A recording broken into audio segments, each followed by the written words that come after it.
আমরা সবাই বুঝতে পারছি তো? কোনো প্রশ্ন থাকলে we can discuss.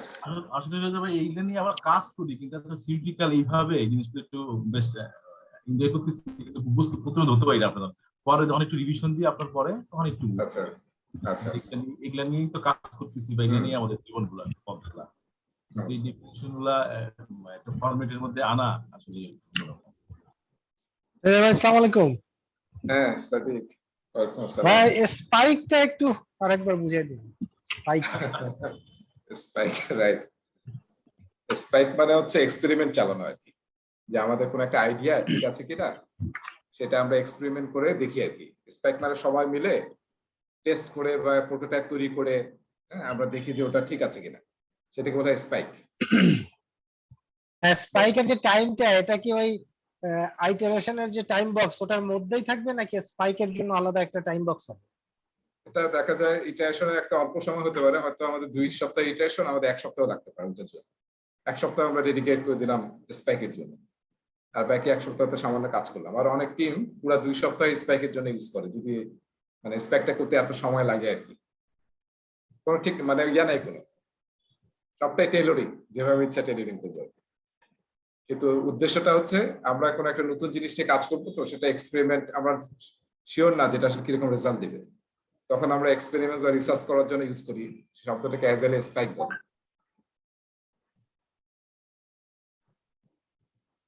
মানে সহজ হচ্ছে ইন্টেন্সিভ এফোর্ট দেওয়া আর কি। যেমন ভোল্টেজ হঠাৎ করে বেড়ে গেলে স্পাইক হয়, সিমিলারলি আমরা ফুল ইন্টেন্সিভ এফোর্ট দেব টেস্ট করার জন্য যে কি ঘটে না ঘটে দেখি। আচ্ছা, আর কোথায় সবাই 9 জন জয়েন করেছি?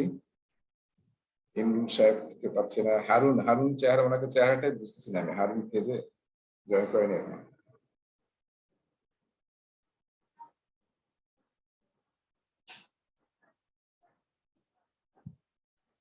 ওকে, আজকে আমরা অ্যাজাইলের আসলে মোটামুটি ডিসকাশনটা ক্লোজ করব।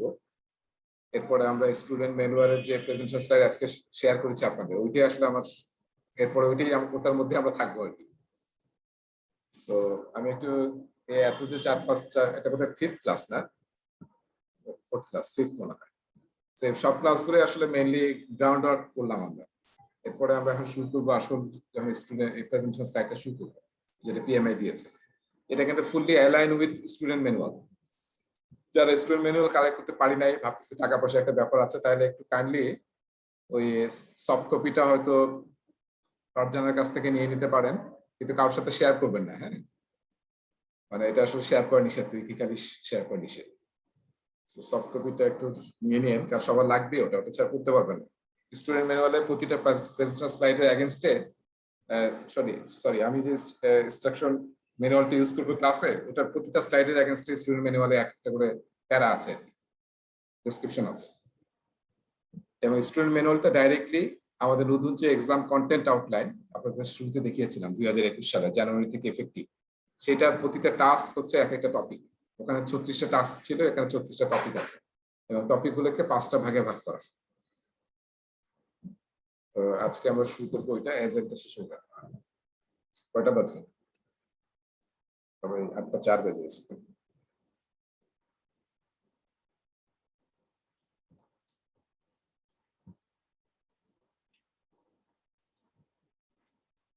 শুধু ইয়া বললো যে জয়েন করতে পারবো না, নিষেধ বললো।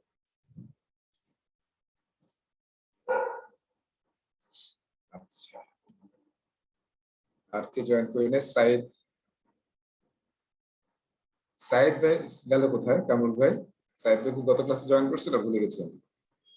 সাইদ ভাই জয়েন করছিল গত পরে করেছিল মনে হচ্ছে না? একটু পরে করছেন। ঠিক আছে, আমি কল করতেছি। ইমরুল সাহেব জয়েন করলো, ঠিক আছে।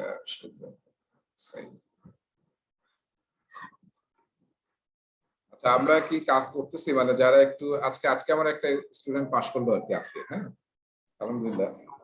তো অনেক অনেক সময় দিছি আর কি আমি এই ছেলেটাকে। উনি আজকে পাস করছে পিএমপি। সো আমরা যারা একটু সিরিয়াস পরীক্ষা টরীক্ষা দেবো, তারা আসলে আমি যে পড়াচ্ছি ক্লাসে, কাইন্ডলি সেটা শেষ করার চেষ্টা করবেন গ্যাপের মধ্যে। আমাদের তো বুধ আর বৃহস্পতিবার শনি হচ্ছে, তার মানে বাকি কিন্তু আরো 5 দিন প্রায় ফ্রি পাচ্ছি আমরা। সেই 5 দিন কাভার করার চেষ্টা করবেন আমরা যে 2 দিনে যা পড়াবো, তাহলে খুবই কাজে লাগবে আসলে। হ্যাঁ, এবং আন্ডারস্ট্যান্ডিং গ্যাপ থাকলে সেটা জিজ্ঞাসা করবেন। ক্লাসের শুরুতে আমরা 5 মিনিট আগে আমি জয়েন করতেছি, আবার ক্লাসের শেষে 5 মিনিট থাকবো। আপনার এনি কনফিউশন আপনি ফ্রিলি আস্ক করবেন, জিজ্ঞাসা করবেন। ঠিক আছে, আজকে তো আমরা অ্যাজাইলের যে আলোচনাটা গত সপ্তাহে আমরা করেছিলাম যে কিভাবে অ্যাজাইল কাজ করে, তো সেইটা আসলে আজকে আমরা দেখবো, একটু ডিটেল দেখবো, আসলে ডিটেল দেখবো। এবং আমি অনেক কিছু আলোচনা করে ফেলছি, ফলে আমার একটু খুব একটা সময় লাগবে না আশা করছি। তার আগে আমি একটু প্রশ্ন করি সবাইকে, কার একটু মনে আছে দেখি। অ্যাজাইলে আমরা কোন কোন লিডারশিপ স্টাইলটা ফলো করি? অ্যাজাইলে সার্ভেন্ট লিডার। সার্ভেন্ট লিডারশিপ, তার মানে কি আমরা টিমকে সার্ভ করবো, রাইট? সার্ভেন্ট লিডারে কি কি ক্রাইটেরিয়া থাকে? সার্ভেন্ট লিডারে কি কি ক্রাইটেরিয়া? সার্ভেন্ট লিডার মানে কি কি করতে হয়, তার রেসপন্সিবিলিটি ব্যাপার, তার ট্রেড গুলা কি? যেমন সে সার্ভ করবে, তাই না? টিমকে সার্ভ করবে, সার্ভ টিম। তারপরে কি করবে? বটলনেক গুলো এলিমিনেট করবে, রিমুভ বটলনেকস, ঠিক আছে। তারপরে আর কি আছে? ইম্পিডিমেন্টস। হ্যাঁ, ওটা একটাই বললাম যে রিমুভ বটলনেকস, ইমপ্রুভমেন্ট অবস্টাকলস, ব্লকার্স, সবকিছু রিমুভ করবে। আর কি হবে? কোচিং টিমকে প্রোটেক্ট করবে, empowers the team ভাইয়া। হ্যাঁ, টিমকে এম্পাওয়ার করবে, টিমকে প্রোটেক্ট করবে, টিমকে প্রোটেক্ট করবে, শিল্ড করবে, অ্যাজ এ শিল্ড হিসেবে কাজ করবে। হ্যাঁ, টিমকে। এক্সেলেন্ট। তারপরে ফ্যাসিলিটেটর, তাই না? সে সব প্রসেস সবকিছু ইভেন্ট যত হবে সবকে ফ্যাসিলিটেট করবে। ফ্যাসিলিটেটর হবে স্কাম মাস্টার কিংবা যাকে আমরা বললাম অ্যাজাইল কোচ, তার সার্ভেন্ট লিডার। আর কি আছে দেখেন, আর কি আছে, আর কি মনে আছে? সবাই নিজ উদ্যোগে কাজ করবে, মানে আরেকটা যেমন ডিরেকশন দিলে হবে না, নিজ উদ্যোগে সবাই কাজ করবে। হ্যাঁ, সার্ভেন্ট তারপর ম্যানেজমেন্ট। হ্যাঁ, সেলফ ম্যানেজমেন্ট, না সেলফ ম্যানেজমেন্ট, সেলফ অর্গানাইজেশন। সেটাতে টিমকে উদ্বুদ্ধ করবে। টিমকে এখন বললেই কিন্তু পারবে না। অনেক টিমকে আপনি যদিও বলে দিবেন যে তোমরা নিজেরা সেলফ ম্যানেজ করো, তাও কিন্তু পারবে না। এই জন্য আপনাকে আবার কোচিং দিতে হবে। আচ্ছা, যে কোচ করায় তাকে আমরা কোচ বলি, আর যে যাকে কোচিং করানো হয় তাকে কি বলে? যাকে কোচিং করানো হয় তাকে আমরা কি বলতে পারি? ইংলিশে কি বলে তাকে? ট্রেনি। হ্যাঁ, ট্রেনিং তো আলাদা। কোচিং। আর যে ট্রেনিং আর একটি প্রজেক্ট ম্যানেজার, মানে অ্যাজাইল কোচ কিন্তু ট্রেনার হিসেবেও কাজ করবে, তাই না? ট্রেনার হিসেবেও কাজ করবে, আর যে যাকে ট্রেনিং দেবে সে ট্রেনিং হবে। আর একটা আমরা কিন্তু বলেছিলাম মেন্টর হবে, তাই না? মেন্টর মানে কি? তাহলে মেন্টর যাকে মেন্টর করে, হ্যাঁ, কোচ এবং মেন্টরের মধ্যে পার্থক্য আছে, যে মেন্টর কিন্তু হচ্ছে যে শুধুমাত্র তার ওই স্কিল ডেভেলপমেন্টটাই করে না, মেন্টর কিন্তু তার অন্যান্য জিনিসগুলো is a good listener of that training. হ্যাঁ, এগুলা দেখবো যে আমরা একটু পার্থক্য আছে। ট্রেনার, মেন্টর, কোচ, তিনজনের মধ্যে আসলে পার্থক্য আছে, এবং তিন ধরনের জিনিস আর কি। এটা নিয়ে আমরা একটা টপিক আছে, তখন আলোচনা করব। আর মেন্টর যাকে মেন্টর করায়, মেন্টরশিপ দেয়, তাকে কি বলি আমরা? মেন্টি, তাই না? মেন্টি বলে, মেন্টি ভাইয়া। হ্যাঁ, মেন্টি বলি আমরা। ঠিক আছে, তাহলে দেখেন আমরা নরমালি ট্রেনার যে এক্সপার্ট হয়, সে ট্রেনিংটা যারা ট্রেনিং, তারা আসলে হয়তো সেই স্কিলটা বা কম্পিটেন্সি নাই, আমরা ট্রেনিং দিচ্ছি তার স্কিল বা কম্পিটেন্সি বা নলেজ দেওয়ার জন্য।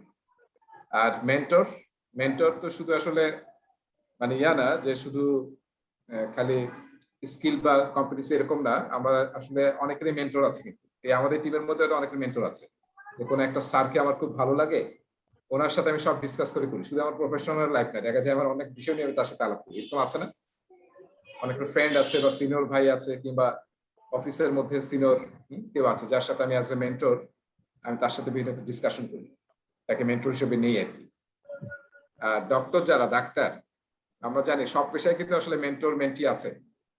ডাক্তাররাও দেখবেন যে এক মেন্টর আছে, কিন্তু যা ওই ডক্টর হচ্ছে আমার মেন্টর, তার সাথে আমি ডিসকাস করে একটু সব কাজ করি। স্পেশালি যারা সার্জন হয়, আপনারা তো জানেন মেডিকেল সার্জন, তারা কিন্তু পড়ে পড়ে তো সার্জন হওয়া যাবে না, হবে? ভালো সার্জন হতে হলে পরিশ্রম করতে লাভ নাই, এটা আসলে আপনাকে ভালো যে সার্জন তার সাথে কাজ করতে হবে। এই জন্য দেখবেন যে ওখানে লাইন ধরে যায় যে সবচেয়ে ভালো সার্জন তার সাথে কাজ করাটা একটা বিরাট ব্যাপার, কারণ ওটা শেখাটা আসলে হাতে কলমে শিখতে হবে। আর কোচ কিন্তু এটা ডিফারেন্ট। আমি বলেছিলাম যে কোচ আসলে একদম এক্সপার্ট এরকম না, কিন্তু দেখা যাবে যাকে কোচ করা হচ্ছে সে কোচের চেয়ে এক্সপার্ট হতে পারে।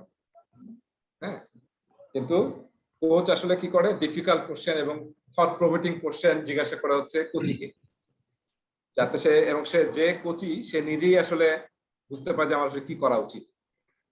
হ্যাঁ, ডিফিকাল্ট প্রশ্ন করে তার মধ্যে থেকে তাকে বের করে আর কি, যে তার সলিউশনটা কি হওয়া উচিত। সো এগুলো ছিল, তাই না? তাহলে এইসব হচ্ছে আমাদের সার্ভেন্ট লিডারের আসলে দায়িত্ব।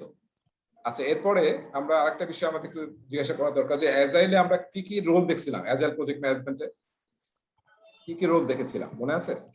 সার্ভেন্ট লিডার, না, ওটা তো হচ্ছে মানে লিডারশিপের স্টাইল, কিন্তু কি কি রোল অ্যাজাইল প্রজেক্টে থাকে জেনারেলি কয়টা রোল থাকে?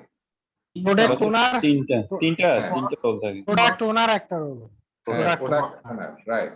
টিমওয়ার্ক, তারপর হচ্ছে টিম, তাই না? একটা টিম। ওয়ার্কিং টিম, হ্যাঁ, আর একটা হচ্ছে অ্যাজাইল কোচ কিংবা টিম লিড কিংবা টিম ফ্যাসিলিটেটর, রাইট, যেটাকে স্ক্রামে বলা হয় স্ক্রাম মাস্টার। তাহলে দেখেন টিম লিড, এই তিনটা রোল।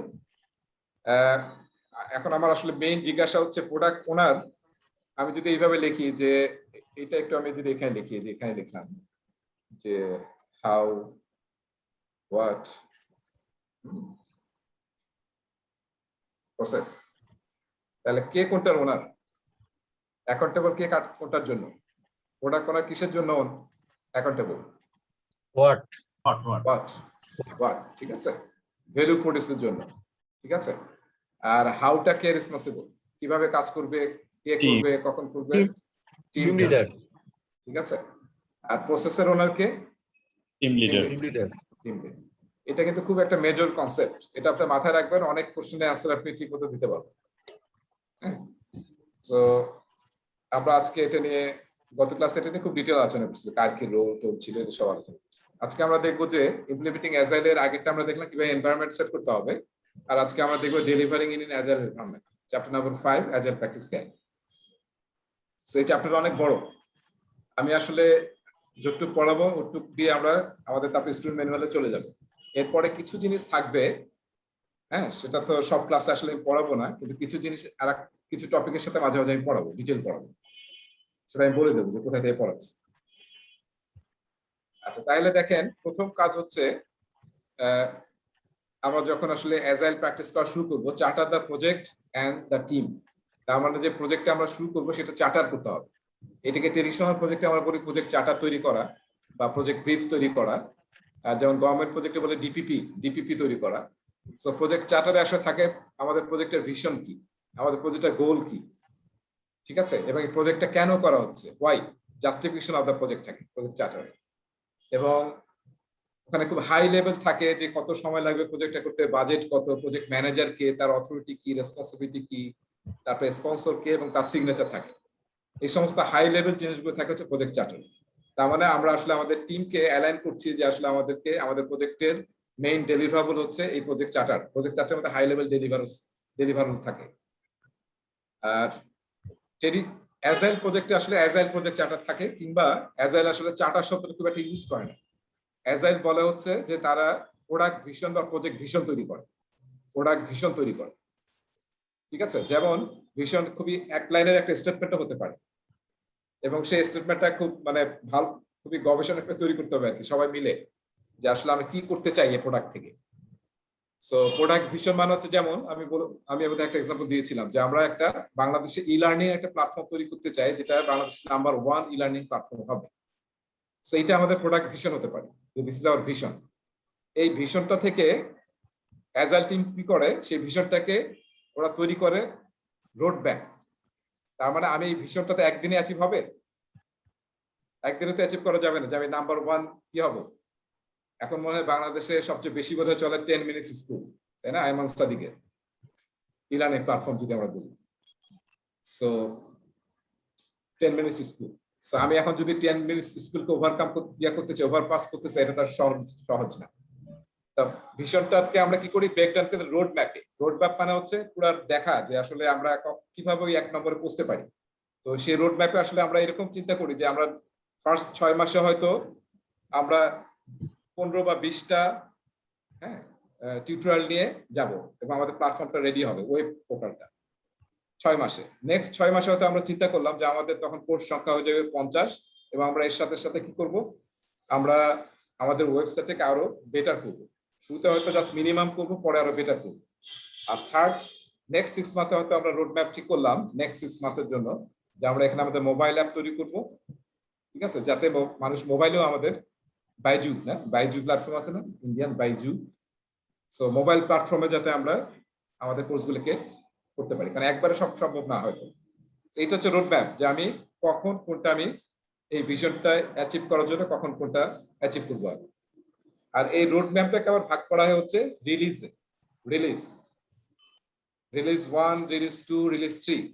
তার মানে মেজর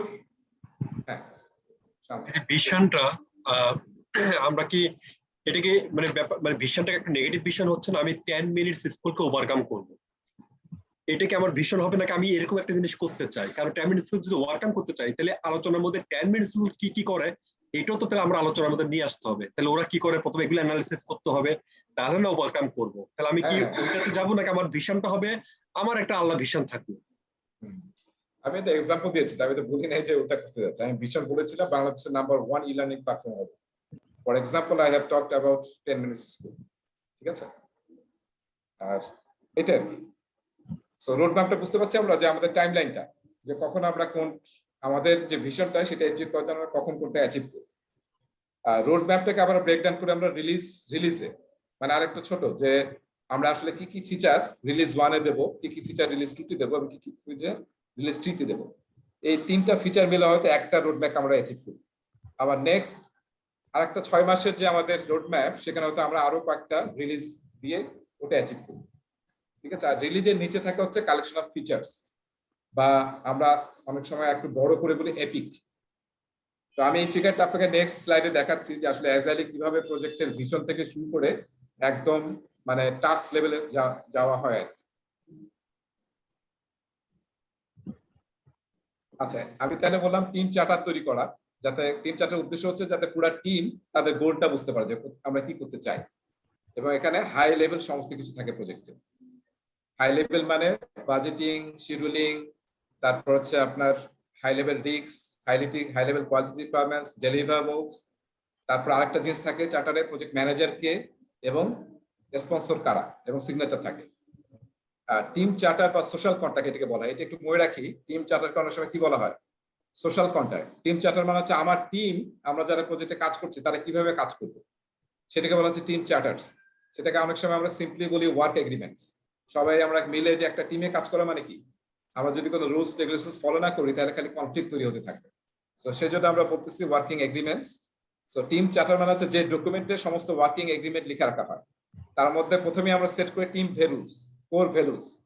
যেমন একটা ভ্যালুজ হতে পারে আমাদের টিমের কমিটমেন্ট, রেসপেক্ট, কারেজ, কিংবা আমরা ওই যে পড়েছিলাম প্রথম ক্লাসে যে পিএম এর আসলে 4টা ভ্যালুজ আছে, তাই না, কোড অফ এথিক্স এর, যে রেসপেক্ট, অনেস্টি, ফেয়ারনেস, রেসপন্সিবিলিটি।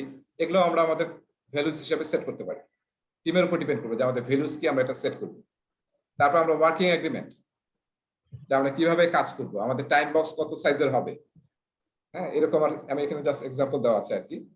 তারপরে এখানে 2টা টার্ম আছে দেখেন, একটা বলা হচ্ছে ডেফিনেশন অফ রেডি, একটা হচ্ছে ডেফিনেশন অফ ডান।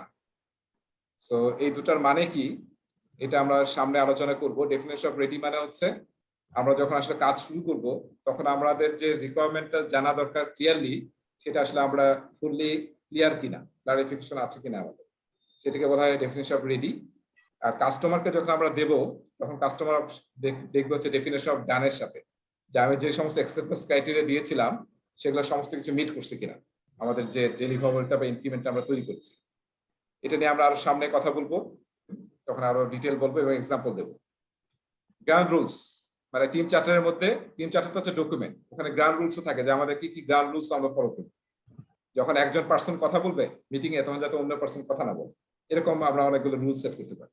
তাহলে কি হবে, গন্ডগোলটা কম হবে। খেলার মাঠে আমরা দেখেন সবগুলো আছে না, ক্রিকেটের খেলার রুল আছে না, ফুটবলের রুল আছে না, ওটা না হলে তো খেলায় সকাল গন্ডগোল হতে থাকবে।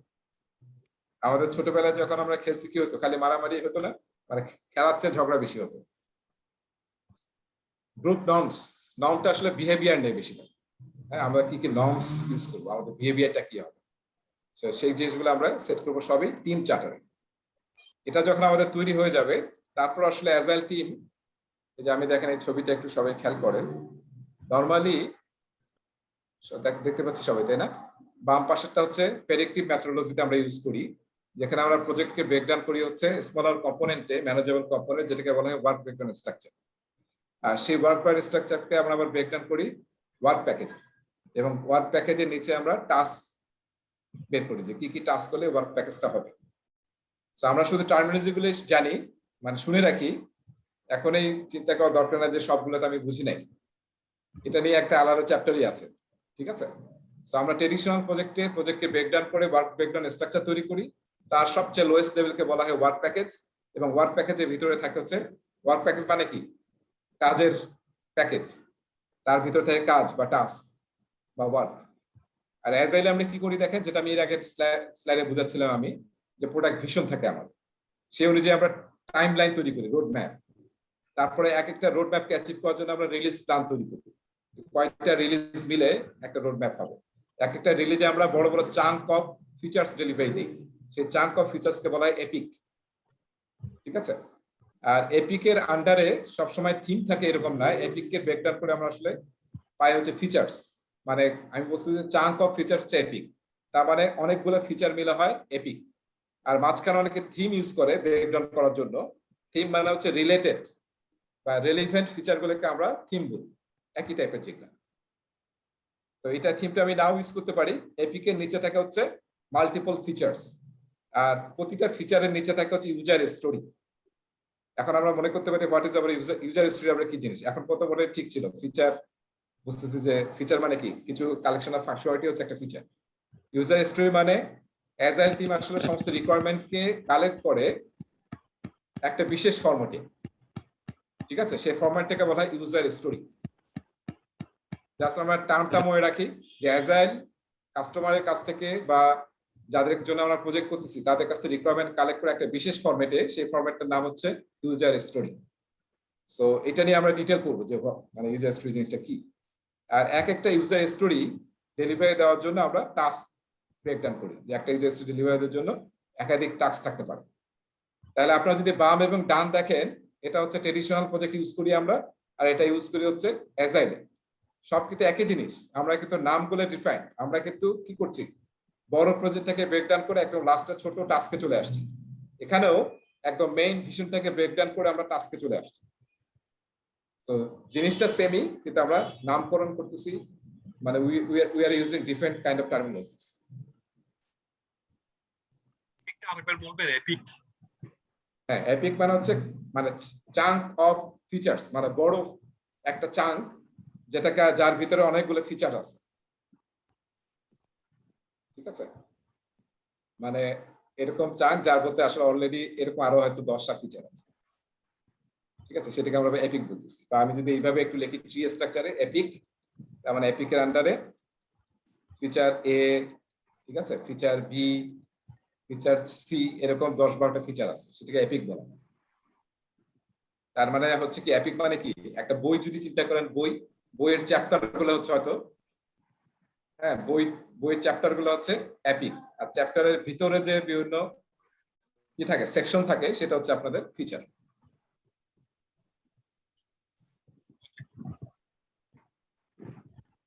ওকে, এটা নিয়ে আমরা আরো অনেকবার কথা বলবো, এবং সামনে অনেকগুলো ছবি আছে, তখন আরো ক্লিয়ার হবে। আমি অনেকগুলো ফিগার ইউজ করছি, তখন দেখবেন যে আরো ক্লিয়ার হবে। সো অ্যাজাইল আসলে কি কি কমন প্র্যাকটিস করে অ্যাজাইলের ভ্যালু এবং প্রিন্সিপালগুলোকে দিয়ে অ্যাজাইল প্রজেক্ট ম্যাচ করার জন্য। সো অনেকগুলো ইভেন্ট হয় অ্যাজাইলে, যে ইভেন্টগুলোকে আমি গত ক্লাসে আলোচনা করেছিলাম, মনে আছে কি কি ইভেন্ট হয়? আমি একটা বক্স থেকে তৈরি করেছিলাম, সেই বক্সটার নাম কি ছিল? আমি একটা বক্স রেখেছিলাম না? ওই যে নাম্বার রোমান সংখ্যা, ওটা ভাইয়া? না না, মানে আমি যে অ্যাজাইলে অনেকগুলো ইভেন্ট ইউজ করা হয় বা সেরিমনি বলে, এটাকে আমরা বলছিলাম ইটারেশন, তাই না? ইটারেশন। যদি আমরা ইভেন্ট করে চিন্তা করি, 5টা ইভেন্টের কথা বলছিলাম, 5টা বা 6টা। একটা হচ্ছে ইটারেশন, মানে যেটা আসলে কন্টেইনার, যেটা তার ভিতরে আমরা কি করি, শুরুতে ইটারেশন প্ল্যানিং করি, তাই না? মনে আছে ইটারেশন প্ল্যানিং করি, তারপরে আমরা ডেইলি স্ক্রাম করি, প্রতিদিন, এটা আরেকটা ইভেন্ট। তারপর আমরা শেষে গিয়ে কি করি, রিভিউ করি, রিভিউ করি, তারপরে রেট্রোস্পেক্টিভ করি, রাইট। আর আরেকটা কাজ আমরা করি, সেটা হচ্ছে গ্রুমিং করি, ব্যাকলগ গ্রুমিং করি, রিফাইনমেন্ট করি। ব্যাকলগ গ্রুমিং বা রিফাইনমেন্ট করি। তো এই কয়েকটা আসলে কি অ্যাজাইলের আসলে ইভেন্ট বা সিরিমনি, যেটা আসলে অ্যাজাইলের প্রজেক্ট ম্যানেজ করার জন্য করা হয়, এবং এক একটা ইটারেশনটা বারবার রিপিট হতে থাকে। এই জন্য আমরা বলছি ইটারেশন, এবং একটা ইটারেশন শেষে আমরা কিছু ইনক্রিমেন্ট ডেলিভারি দেবো, সেই জন্য আমরা ইনক্রিমেন্টাল বলতেছি। অ্যাজাইল মানে ইটারেটিভ এন্ড ইনক্রিমেন্টাল, এবং মেইন টার্গেট হচ্ছে অ্যাজ আর্লি অ্যাজ পসিবল কাস্টমারের জন্য ভ্যালু ক্রিয়েট করা। এবং সমস্ত রিকোয়ারমেন্ট আমরা কোথায় রাখি, প্রোডাক্ট ব্যাকলগ। আর প্রোডাক্ট ব্যাকলগের আইটেমগুলো কি বলা হয়, পিবিআই, প্রোডাক্ট ব্যাকলগ আইটেম, ঠিক আছে? আর আমরা যখন প্রোডাক্ট ব্যাকলগ থেকে যখন একটা স্প্রিন্ট শুরু করি, তখন যে কয়টা টপে থাকে, টপ প্রায়োরিটি, সেগুলোকে আমরা কোথায় নিয়ে আসি, ইটারেশন ব্যাকলগে নিয়ে আসি, ঠিক আছে? সো চমৎকার, তাহলে আমরা কিন্তু মোটামুটি মনে আছে আমাদের। এখন এগুলোরই আসলে একটু ডিটেল দেখবো, যেটা অ্যাজাইল প্র্যাকটিস গাইডে 5 নম্বর চ্যাপ্টারে আছে। সো প্রথম হচ্ছে ব্যাকলগ তৈরি করা। ব্যাকলগটা তো কাউকে তৈরি করতে হবে, তাই না? এই ব্যাকলগটা তৈরি করার দায়িত্ব কার, বলেন দেখি? ব্যাকলগ বা ব্যাকলগ, প্রোডাক্ট ওনার। এক্সেলেন্ট। তাহলে প্রোডাক্ট ওনারের দায়িত্ব হচ্ছে ব্যাকলগ তৈরি করা। কোথা থেকে তৈরি করবে? অবশ্যই কাস্টমারের সাথে কথা বলে, বিজনেসের সাথে কথা বললে, তাদের সাথে কথা বলে সে প্রোডাক্ট ব্যাকলগটা তৈরি করবে। একটা জিনিস মনে রাখি, যখনই আমরা we are talking about product backlog, that means product backlog should be prioritized, আগে বলেছি, তাই না? টপ প্রায়োরিটি সবার উপরে থাকবে, আর নিচের গুলা, লো প্রায়োরিটি গুলো নিচের দিকে থাকবে। এবং আমাদের ফোকাস কি থাকবে, টপ প্রায়োরিটি গুলোকে আমরা ডেলিভারি দেব। এই যে প্রায়োরিটাইজ করা হচ্ছে টপ থেকে লোয়ার, এটা কিসের উপর বেস করে? সহজ কাজের উপর, ক্রিটিক্যালিটির উপর, নাকি সবচেয়ে বেনিফিট বা ভ্যালু দিবে তার উপর? ভ্যালু, যেটা সবচেয়ে বেশি ভ্যালু ক্রিয়েট করবে সেটা। হ্যাঁ, আমার বিজনেসে যেটা সবচেয়ে বেশি ভ্যালু বেনিফিট দিবে, সেটা আমরা সবার টপে রাখবো, ঠিক আছে? আমাদের কিন্তু সবকিছু হবে ভ্যালু বেসড। প্রজেক্টের ফোকাসই কিন্তু ভ্যালু। আমি এই কথা বারবার বলে আসতেছি, আবার সবসময় বলবো, প্রজেক্টের ফোকাস হচ্ছে as early as possible value benefit create করা for our business, for our customers. যেটা ওরা আলোচনা করছে, যেটা সমাধান হচ্ছে না, ওটাকে ব্যাকলগে পাঠাচ্ছে, ওটাকে টপে রাখছে। ওটা মানে ভ্যালু ব্যাপারটা তো তখন গত ক্লাসে বুঝে বলেন নাই কিনা?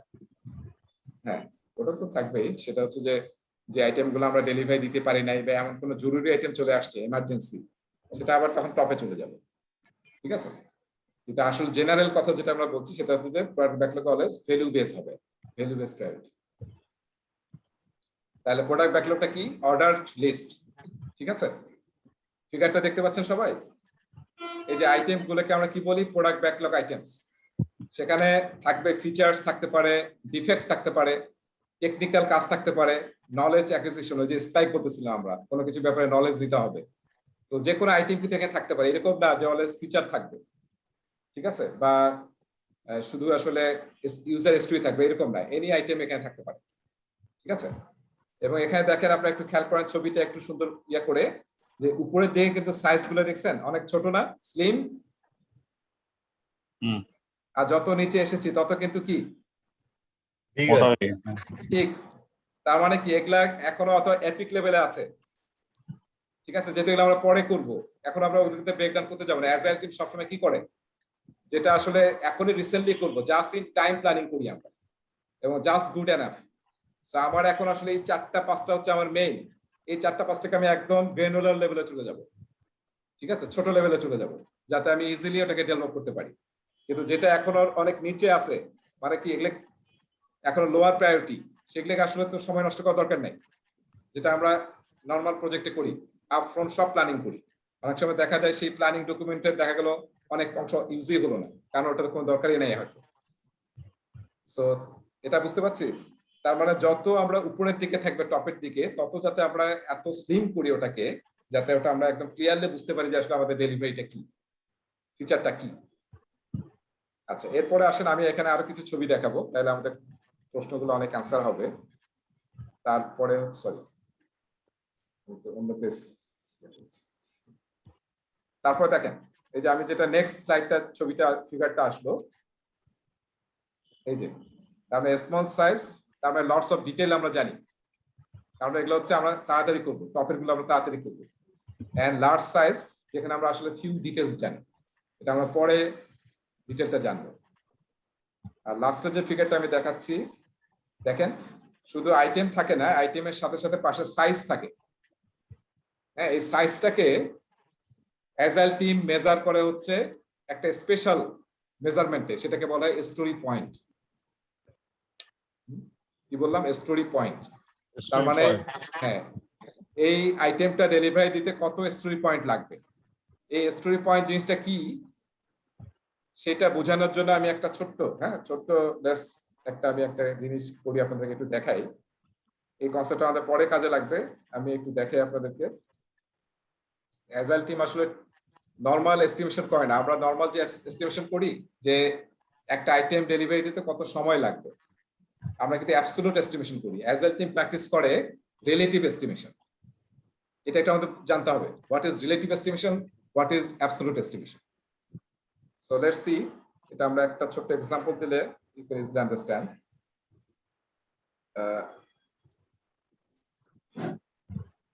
আচ্ছা, আমি মনে হয় অন্যভাবে বের করাটা বেটার। সরি, একটু সময় নিচ্ছি।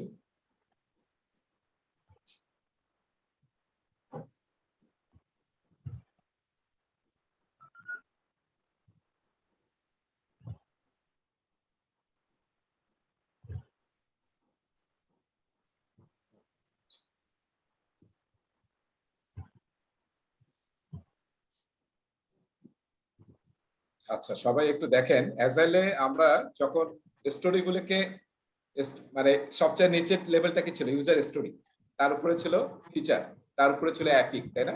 মাঝখানে থিম ছিল। থিমটা বাদ দেন, থিম মানে হচ্ছে যদি একই টাইপের ফিচার হয় তাহলে আমরা তাকে থিম বলি অনেক সময়, যে একই থিমের ফিচার ওইটা।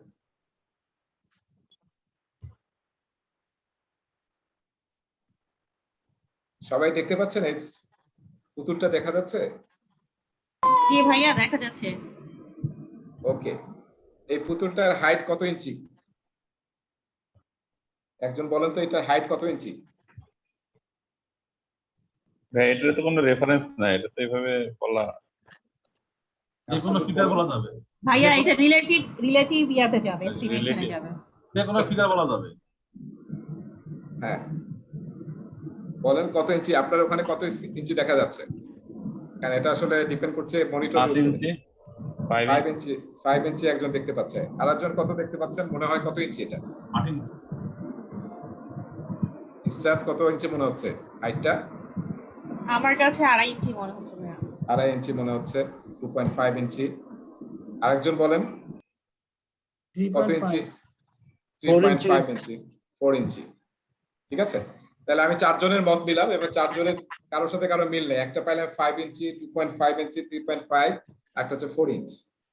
আচ্ছা, এখন দেখেন আমি যদি পাশে একটা পুতুল রাখি ছোট, ঠিক আছে, এবং এটার সাথে যদি আমি এখন কম্পেয়ার করি যে হাইট কয়টা পুতুল লাগবে এর হাইটটা পুষতে, বড় পুতুলটার হাইটে পুষতে, মোটা না, জাস্ট হাইটটা পুষতে 4টা, কয়টা 5টা লাগবে। 4টা। একটু দেখেন, আমার মনে হয় সেকেন্ড পুতুলটা গেলে বুঝতে পারবেন। 3টা। হ্যাঁ, আসলে কয়টা লাগছে? 3টা। হ্যাঁ, এটাকে আসলে আমরা যে প্রথম যে এস্টিমেশন করতেছিলাম ইঞ্চিতে, তখন আমরা আসলে কেউ এগ্রি করতে পারছিলাম না, তাই না? 2.5 হচ্ছে লোয়েস্ট আর হাইয়েস্ট হচ্ছে 5 ইঞ্চি। সো এটা হচ্ছে অ্যাবসলিউট এস্টিমেশন। আমরা কিন্তু মানুষ অ্যাবসলিউট এস্টিমেশনে খুব একটা ভালো না, তাই না? সো আমরা আসলে বেটার হচ্ছে রিলেটিভ এস্টিমেশনে। ডান দিকে যেটা করলাম আমরা, একটা যদি রেফারেন্স থাকে তখন তার রেফারেন্স এস্টিমেট করা আমাদের জন্য অনেক সহজ, যে এটার চেয়ে ওটা কত বড়, ঠিক আছে, বা কত হাইট বা কত ফ্যাট আমরা ইজিলি মেজার করতে পারি যখন আমরা রিলেটিভলি কোনটার সাথে কম্পেয়ার করি। সো এটা কিন্তু অ্যানালাইসিস আছে, এটা কিন্তু হুট করে আসে নাই, এটা কিন্তু অ্যানালাইসিস আছে যে আসলে অ্যাবসলিউট এস্টিমেশন হচ্ছে রিলেটিভ এস্টিমেশন বেটার রেজাল্ট দেয়। ঠিক আছে, তো অ্যাজাইল টিম আসলে প্রেফার করে relative estimation, not absolute estimation, যেটা আমরা ট্রেডিশনাল প্রজেক্টে করি। এখানেও কিন্তু একটা কনসেপ্টের গোলমাল। ট্রেডিশনাল প্রজেক্টে আমরা অ্যাবসলিউট এস্টিমেশন করি, যেটা করতে কয় দিন লাগবে।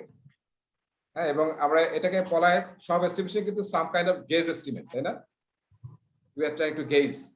আচ্ছা, অনেক এস্টিমেশন আমরা যেটা আসলে খুবই হয়তো বিভিন্ন ডেটা নিয়ে করি, এমপিরিক্যাল ডেটা নিয়ে করি, অ্যানালাইসিস করি, সিমুলেশন ইউজ করি, সেটা ডিফারেন্ট কেস। কিন্তু জেনারেলি বেশিরভাগ প্রজেক্টের এস্টিমেশন হচ্ছে গেজ এস্টিমেট। সো সেখানে যদি আমরা রিলেটিভটা ইউজ করি, will get better result. So এই যে আমরা স্টোরি, এই যে ফিচারগুলো রাখছি, সেই ফিচারগুলো করতে কত স্টোরি পয়েন্ট লাগবে, হ্যাঁ, সেটাকে অ্যাজাইল টিম আসলে বলে হচ্ছে স্টোরি পয়েন্ট দিয়ে। এবং এই পয়েন্টটা আমরা দেখেন একটু খেয়াল করে 2, 3, 5, 13। আপনারা তো জানেন না ফিবোনাচ্চি সিকোয়েন্স? ফিবোনাচ্চি সিকোয়েন্স মনে আছে? কারো মনে আছে ফিবোনাচ্চি সিকোয়েন্স কি? আমরা অনেকেই পড়েছি। কি ভাইয়া বুঝি নাই। পিছনের দুটো যোগ করে সামনেরটা হবে। হ্যাঁ, মানে একটা আমরা আছে না ম্যাথমেটিক্স একটা সিরিজ আছে যেটাকে বলা হয় ফিবোনাচ্চি সিরিজ বা ফিবোনাচ্চি নাম্বার। হ্যাঁ, এটা হচ্ছে ভাইয়া বেজোড় হয়। হ্যাঁ, আর এই যে ফিবোনাচ্চি নাম্বার, পাখি যে আকাশে উড়ে, সেইটার একটা কনসেপ্ট ছিল। এটা আমরা আসলে প্রথম দুইটার যোগফল দিয়ে আমরা থার্ডটা পাই, তাই না? যেমন আসলে 1, হ্যাঁ, 0, তারপর 1, 0, 1 যোগ করে 1, আবার 1, 1 যোগ করে 2, 2, 1 যোগ করে 3, 3, 2 যোগ করে 5, তাই না? 5, 3 যোগ করে 8। এটা আমরা অনেকে হয়তো পড়েছি। এটাকে বলা হয় ফিবোনাচ্চি সিরিজ বা ফিবোনাচ্চি নাম্বার। ঠিক আছে? অ্যাজাইল টিম যখন এস্টিমেট করে কোন ফিচার বা কোন ইউজার হিস্ট্রি কত স্টোরি পয়েন্ট লাগবে, তখন তারা এই নাম্বারটি ইউজ করে। ঠিক আছে? যেমন সবচেয়ে ছোট সেগুলোকে হয়তো 1 বা 2, একটু বড় সেটা হচ্ছে 3, তার চেয়ে বড় হচ্ছে 5, তার চেয়ে বড় হচ্ছে 8, তার চেয়ে বড় হচ্ছে 5-এর চেয়ে দ্বিগুণ লাগবে বা 1.5 গুণ লাগবে, সেটা হচ্ছে আমাদের 13। ঠিক আছে? সো এইটা অ্যাজাইল টিম সবসময় ইউজ করে যখন স্টোরি পয়েন্টের কোন একটা স্টোরির বা ফিচারের এস্টিমেট করে। সো জেনারেলি ব্যাকলগে যেটা আইটেমগুলো থাকছে তার সাথে সাথে আবার সাইজও থাকে। এবং দেখেন, একটু খেয়াল করে দেখেন এই সাইজগুলো কি, যত নিচের দিকে যাচ্ছে বড় সাইজ আছে, তাই না? তার মানে এগুলোকে বড় আমরা ব্রেকডাউন করা ছোট ছোট করবো, তাহলে কাজ করতে সুবিধা হবে আমাদের। এবং লাস্টের দিকে আরো দেখেন 40 মানে অনেক বড় বড় কাজ, এপিক, ভেরি লার্জ। এবং লাস্টে দেখেন পরে কি লিখছে, লার্জ এবং এক্সেল। সবাই দেখছেন এল এবং এক্সেল? আমরা পড়বো, আমাদের সামনে স্টুডেন্ট ম্যানুয়ালে আছে যে আমরা যখন এস্টিমেট করি অ্যাজাইল রিলেটিভ এস্টিমেশন করে, তখন অনেক সময় গেঞ্জির যে সাইজ আছে না, টি শার্টের, কি কি শার্ট আছে? Small, large, XL, XXL, small, medium, large, XL, XXL. ঠিক আছে? এই টি শার্ট সাইজিং এর কিন্তু অনেক সময় করা হয়। যেমন এগুলো হয়তো স্মল কিংবা মিডিয়াম, স্মল কিংবা মিডিয়াম, এটা হয়তো হ্যাঁ মিডিয়াম, মিডিয়াম বা লার্জ হতে পারে। তার নিচে গিয়ে দেখেন এগুলোকে আর এরা কোনো স্টোরি পয়েন্টে নিয়ে আসে নাই, টি শার্ট সাইজিং এ বলছে এটা খুবই লার্জ, এবং এক্সেল এর মানে আরো লার্জ। এটা পরে আমরা আরো পরে ব্রেকডাউন করব। সো এই যে আমরা টি শার্ট সাইজ ইউজ করতে পারি, টি শার্ট সাইজিং, এটা কিন্তু অ্যাজাইল টিম চমৎকারভাবে ইউজ করে। আবার ফিবোনাচ্চি নাম্বারটা আমরা ইউজ করি। এটা নিয়ে আমাদের একটা আলাদা টপিক আছে, তখন আমি আলোচনা করবো। এখন জাস্ট মাথায় নিলাম আর কি, যে এই জিনিসগুলো এস্টিমেশনে ইউজ হয়। তাহলে আমরা কি করছি? ব্যাকলগ প্রিপারেশন করতেছি। সো দেখেন, যে আমরা একটু আগে বলেছিলাম যে ব্যাকলগ যখন প্রিপেয়ার করব, তখন কি লো প্রায়োরিটি আইটেমগুলো নিচে থাকে, হাই প্রায়োরিটি সবার উপরে থাকে। এবং এই যে আমরা বলছিলাম যে রোড ম্যাপের নিচে থাকে রিলিজ। সো আমরা আসলে প্ল্যান করছি অ্যাজাইল টিম যে রিলিজ 1 আমরা এই টপ আইটেমগুলোকে ডেলিভারি দেব। ঠিক আছে? এই টপ ফিচারগুলোকে ডেলিভারি দেব। সেটা হচ্ছে রিলিজ 1, তারপরে রিলিজ 2, তারপরে রিলিজ 3। এটা হয়তো পুরো একটা রোড ম্যাপ হতে পারে। একটা রোড ম্যাপ হয়তো আমরা এই কয়েকটা আইটেম দেবো, পরে আরো এখানে আইটেম খালি বাড়তি থাকবে। কিন্তু আমরা এখানে একটা স্নিপেট দেখাচ্ছি। আচ্ছা, ডান থেকে একটু সবাই খেয়াল করছেন, একটা টার্ম আছে ডিপ, ডিইইপি। একটা প্রোডাক্ট ব্যাকলগ ভালো হয়েছে কিনা সেটা আপনি কিভাবে মেজার করবেন? তার জন্য যে এটাকে প্রপোজ করছেন, ওনার নামটা এখানে দেওয়া হয় নাই, দিলে বেটার হতো। আর মনে হয় রন জেফ্রিজ বা কোনো একজন হবে না আর কি। ওই যে 17 জন ছিলেন যে যারা থট লিডার্স অ্যাজাইল তৈরি করেছেন, তাদের মধ্যে একজন মিস করবে। আচ্ছা, ডিপ, ডিপ মানে কি দেখেন, ডিটেইল, অ্যাপ্রোপ্রিয়েটলি, এমার্জেন্ট, এস্টিমেটেড এবং প্যাটারাইজ। একটা ভালো প্রোডাক্ট লাগে এই সব বৈশিষ্ট্য থাকতে হবে। তার মানে যত উপরের দিকে যাব তত আমরা যাতে ডিটেইল জানি সেটা। এবং এমার্জেন্ট মানে কি, এটা কিন্তু বাড়তে থাকবে, এটা না যে একটা ফিক্স হয়ে গেছে, আরো নতুন নতুন ফিচার অ্যাড হবে। হ্যাঁ, আমরা বলছি ওয়েলকাম চেঞ্জ, আরো যখন সময় যাবে, একটা রিলিজ শেষ, নেক্সট রিলিজ আবার আরো অ্যাড হবে, আবার প্রায়োরিটি কখনো চেঞ্জ হবে, আপডেট হবে। আর কি এস্টিমেটেড হতে হবে, আমরা যাতে এস্টিমেট করতে পারি স্টোরি পয়েন্টে। আর অবশ্যই প্যাটোরাইজ থাকতে হবে। এই চারটা জিনিস যখন প্রোডাক্ট ব্যাকলগ তৈরি করবেন, এই চারটা জিনিস মাথায় রাখতে হবে, তাহলে that will B a good product backlog. ঠিক আছে, এই ডিপ শব্দটা কিন্তু আপনাদের অ্যাজাইল প্র্যাকটিস গেটে নাই, কিছু জিনিস আমি পড়াবো অ্যাজাইল প্র্যাকটিস গেটে নাই, তো এগুলো মনে রাখতে হবে যে এগুলো এখন পরীক্ষায় আসে আসলে। আরেকবার বলবেন, একটু খেয়াল ইয়ে করতে পারেন, রিড করতে পারি না। মানে একটা প্রোডাক্ট ব্যাকলগ যখন তৈরি করবেন আপনি, সেটা আসলে কতটুকু ভালো হয়েছে তার জন্য আপনি কিছু রুল অফ থাম ইউজ করতে বলা হয়েছে। সেই রুল অফ থাম একটা হচ্ছে ডিপ, অ্যাক্রোনিমটা হচ্ছে ডিপ। ডি মানে হচ্ছে ডিটেইলড অ্যাপ্রোপ্রিয়েটলি। আমরা যত টপ লেভেলে যাব তত যাতে অ্যাপ্রোপ্রিয়েটলি ডিটেইল করি, আমরা যাতে আমাদের টিম স্প্রিন্টে কাজ করতে পারে সেই পরিমাণ ডিটেইল করবো আমরা। এমার্জেন্ট হবে, তার মানে যখন এই নতুন কিছু আসবে, হ্যাঁ, এটা এমার্জ হতে থাকবে আর কি। প্রোডাক্ট ব্যাকলগ কিন্তু ফিক্স না, এমার্জ হতে থাকবে। আর এটা যাতে এমন হয় যাতে আমরা এস্টিমেট করতে পারি স্টোরি পয়েন্টে যে এটা কত সাইজ এটা, এবং প্যাটোরাইজ হতে হবে। ঠিক আছে, প্যাটোরাইজ ছাড়া কোনো প্রোডাক্ট ব্যাকলগ তৈরি করা যাবে না। সো এই অ্যাক্রোনিমটাকে বলা হচ্ছে ডিপ। আচ্ছা, এরপরে আরেকটা ইভেন্ট আমরা বলছিলাম ব্যাকলগ রিফাইনমেন্ট। আমি আসলে অ্যাজাইল প্র্যাকটিস গেটের সিকোয়েন্সটা ফলো করেছি, কিন্তু আমি আপনাদের গত ক্লাসে দেখাচ্ছিলাম যে আসলে আমরা কাজ করার সময় কিভাবে করি, তাই না? সো প্রথমে আমরা করি ব্যাকলগ তৈরি, তারপর আমরা ব্যাকলগ রিফাইনমেন্ট। মনে আছে কারো ব্যাকলগ রিফাইনমেন্টটা কখন করা হয় কাজ করার সময়? Through out the iteration execution. Iteration execution যখন চলতে থাকে আমরা কি বলি 10% টাইম, মানে অনেক সময় রুল অফ থাম্ব ইউজ করা হয় যে আমাদের ইটারেশন যে চলতেছে এর মধ্যে 10% টাইম আমরা কি করব, এই যে প্রোডাক্ট ব্যাকলগটা আছে এটা আমরা নেক্সট ইটারেশনের জন্য গ্রুমিং করতে থাকবো বা রিফাইনমেন্ট করতে থাকবো। কিসের রিফাইনমেন্ট? প্যাটোরিজে চেঞ্জ হচ্ছে কিনা, তারপরে একদম ডিটেইলড আমরা জানি কিনা, আরো ব্রেকডাউন করতে হবে কিনা, আরো ছোট করতে হবে কিনা, এই জিনিসগুলো আমরা করবো। ব্যাকলগ গ্রুমিং আমরা মেইনলি তিনটা কাজ করি: creating and refining product backlog items in the product backlog, estimating previous, সবগুলো যাতে আমরা এস্টিমেট করতে পারি, এবং প্যাটোরাইজ করা। তবে আপনারা ছবিটা একটু খেয়াল করেন, ডান দিকে আমরা কি করি রিফাইনমেন্টে, প্রতিটার এস্টিমেট তৈরি করি, তারপর নতুন কোনো আইটেম আসলো কিনা সেটা ইনসার্ট করি, কোনোটা প্রায়োরিটি চেঞ্জ হয়ে গেল কেন, আমি হয়তো শুরুতে প্রায়োরিটি একটা টপে ছিল, দেখা গেলো আরেকটা জিনিস তার আগেও প্রায়োরিটি পেয়ে যাচ্ছে, তাহলে আপনি যাতে ইজিলি কি শিফট করতে পারেন। প্রোডাক্ট ব্যাকলগকে অনেক সময় বলা হয় প্লেস হোল্ডার, তার মানে আপনি কিন্তু প্লেস চেঞ্জ করলেন আইটেমগুলো। ঠিক আছে, তারপরে এখানে একটা বড় আইটেম ছিল, সেটাকে আপনি ব্রেকডাউন করে আরো তিনটা স্মলার ডিটেইল করছেন। তো এই সমস্ত কাজগুলোকে আমরা করি হচ্ছে ব্যাকলগ রিফাইনমেন্টে, বা এটা আরেকটা টার্ম আছে ব্যাকলগ গ্রুমিং। ইভেন কিছু আইটেম আপনি দেখলেন যে দরকার নাই, সেটা আপনি ডিলিটও করে দিতে পারেন। সেই সমস্ত কাজ করি হচ্ছে আমরা ব্যাকলগ রিফাইনমেন্ট বা গ্রুমিং এ, যেটা করা হয় একটা ইটারেশনের মাঝখানে কিছু সময়। কেউ কেউ প্রতি সপ্তাহে 1 ঘন্টা ইউজ করে, আবার কোন কোন ফ্রেমওয়ার্ক 10% টাইম ইউজ করতে বলে। স্প্রিন্ট যদি আপনার 2 সপ্তাহের হয় তাহলে টোটাল কত ঘন্টা? 2 সপ্তাহ 40, তাই না? 2 সপ্তাহ 80 আওয়ার্স। তাহলে তার যদি 10% হয় তাহলে 8 ঘন্টা আমরা ব্যয় করবো কোথায়? ব্যাকলগ রিফাইনমেন্টে। এবং সেই রিফাইনমেন্ট কিসের উপরে?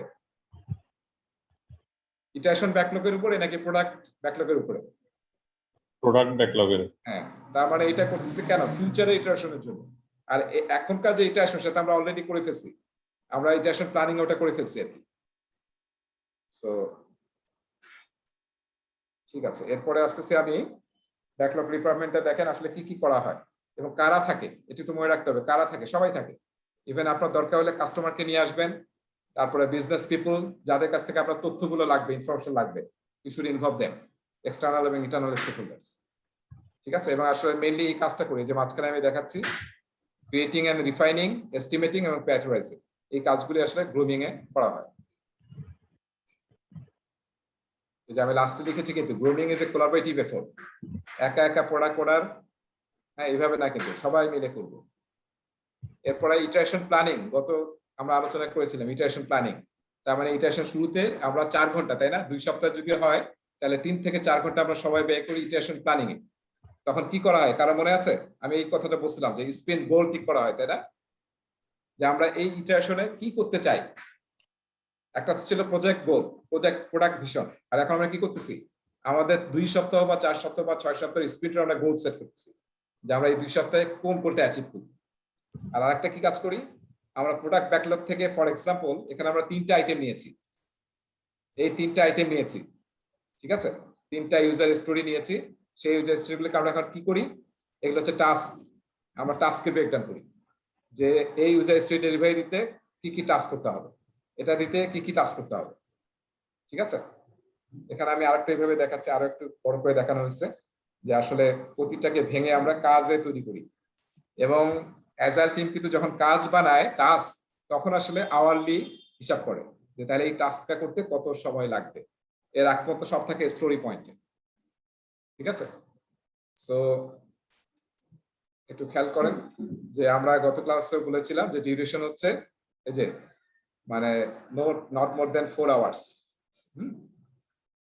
Two 8 hours. আর ইটারেশন গোল তৈরি করি, আমরা কি তৈরি করি এখান থেকে ইটারেশন প্ল্যানিং এ?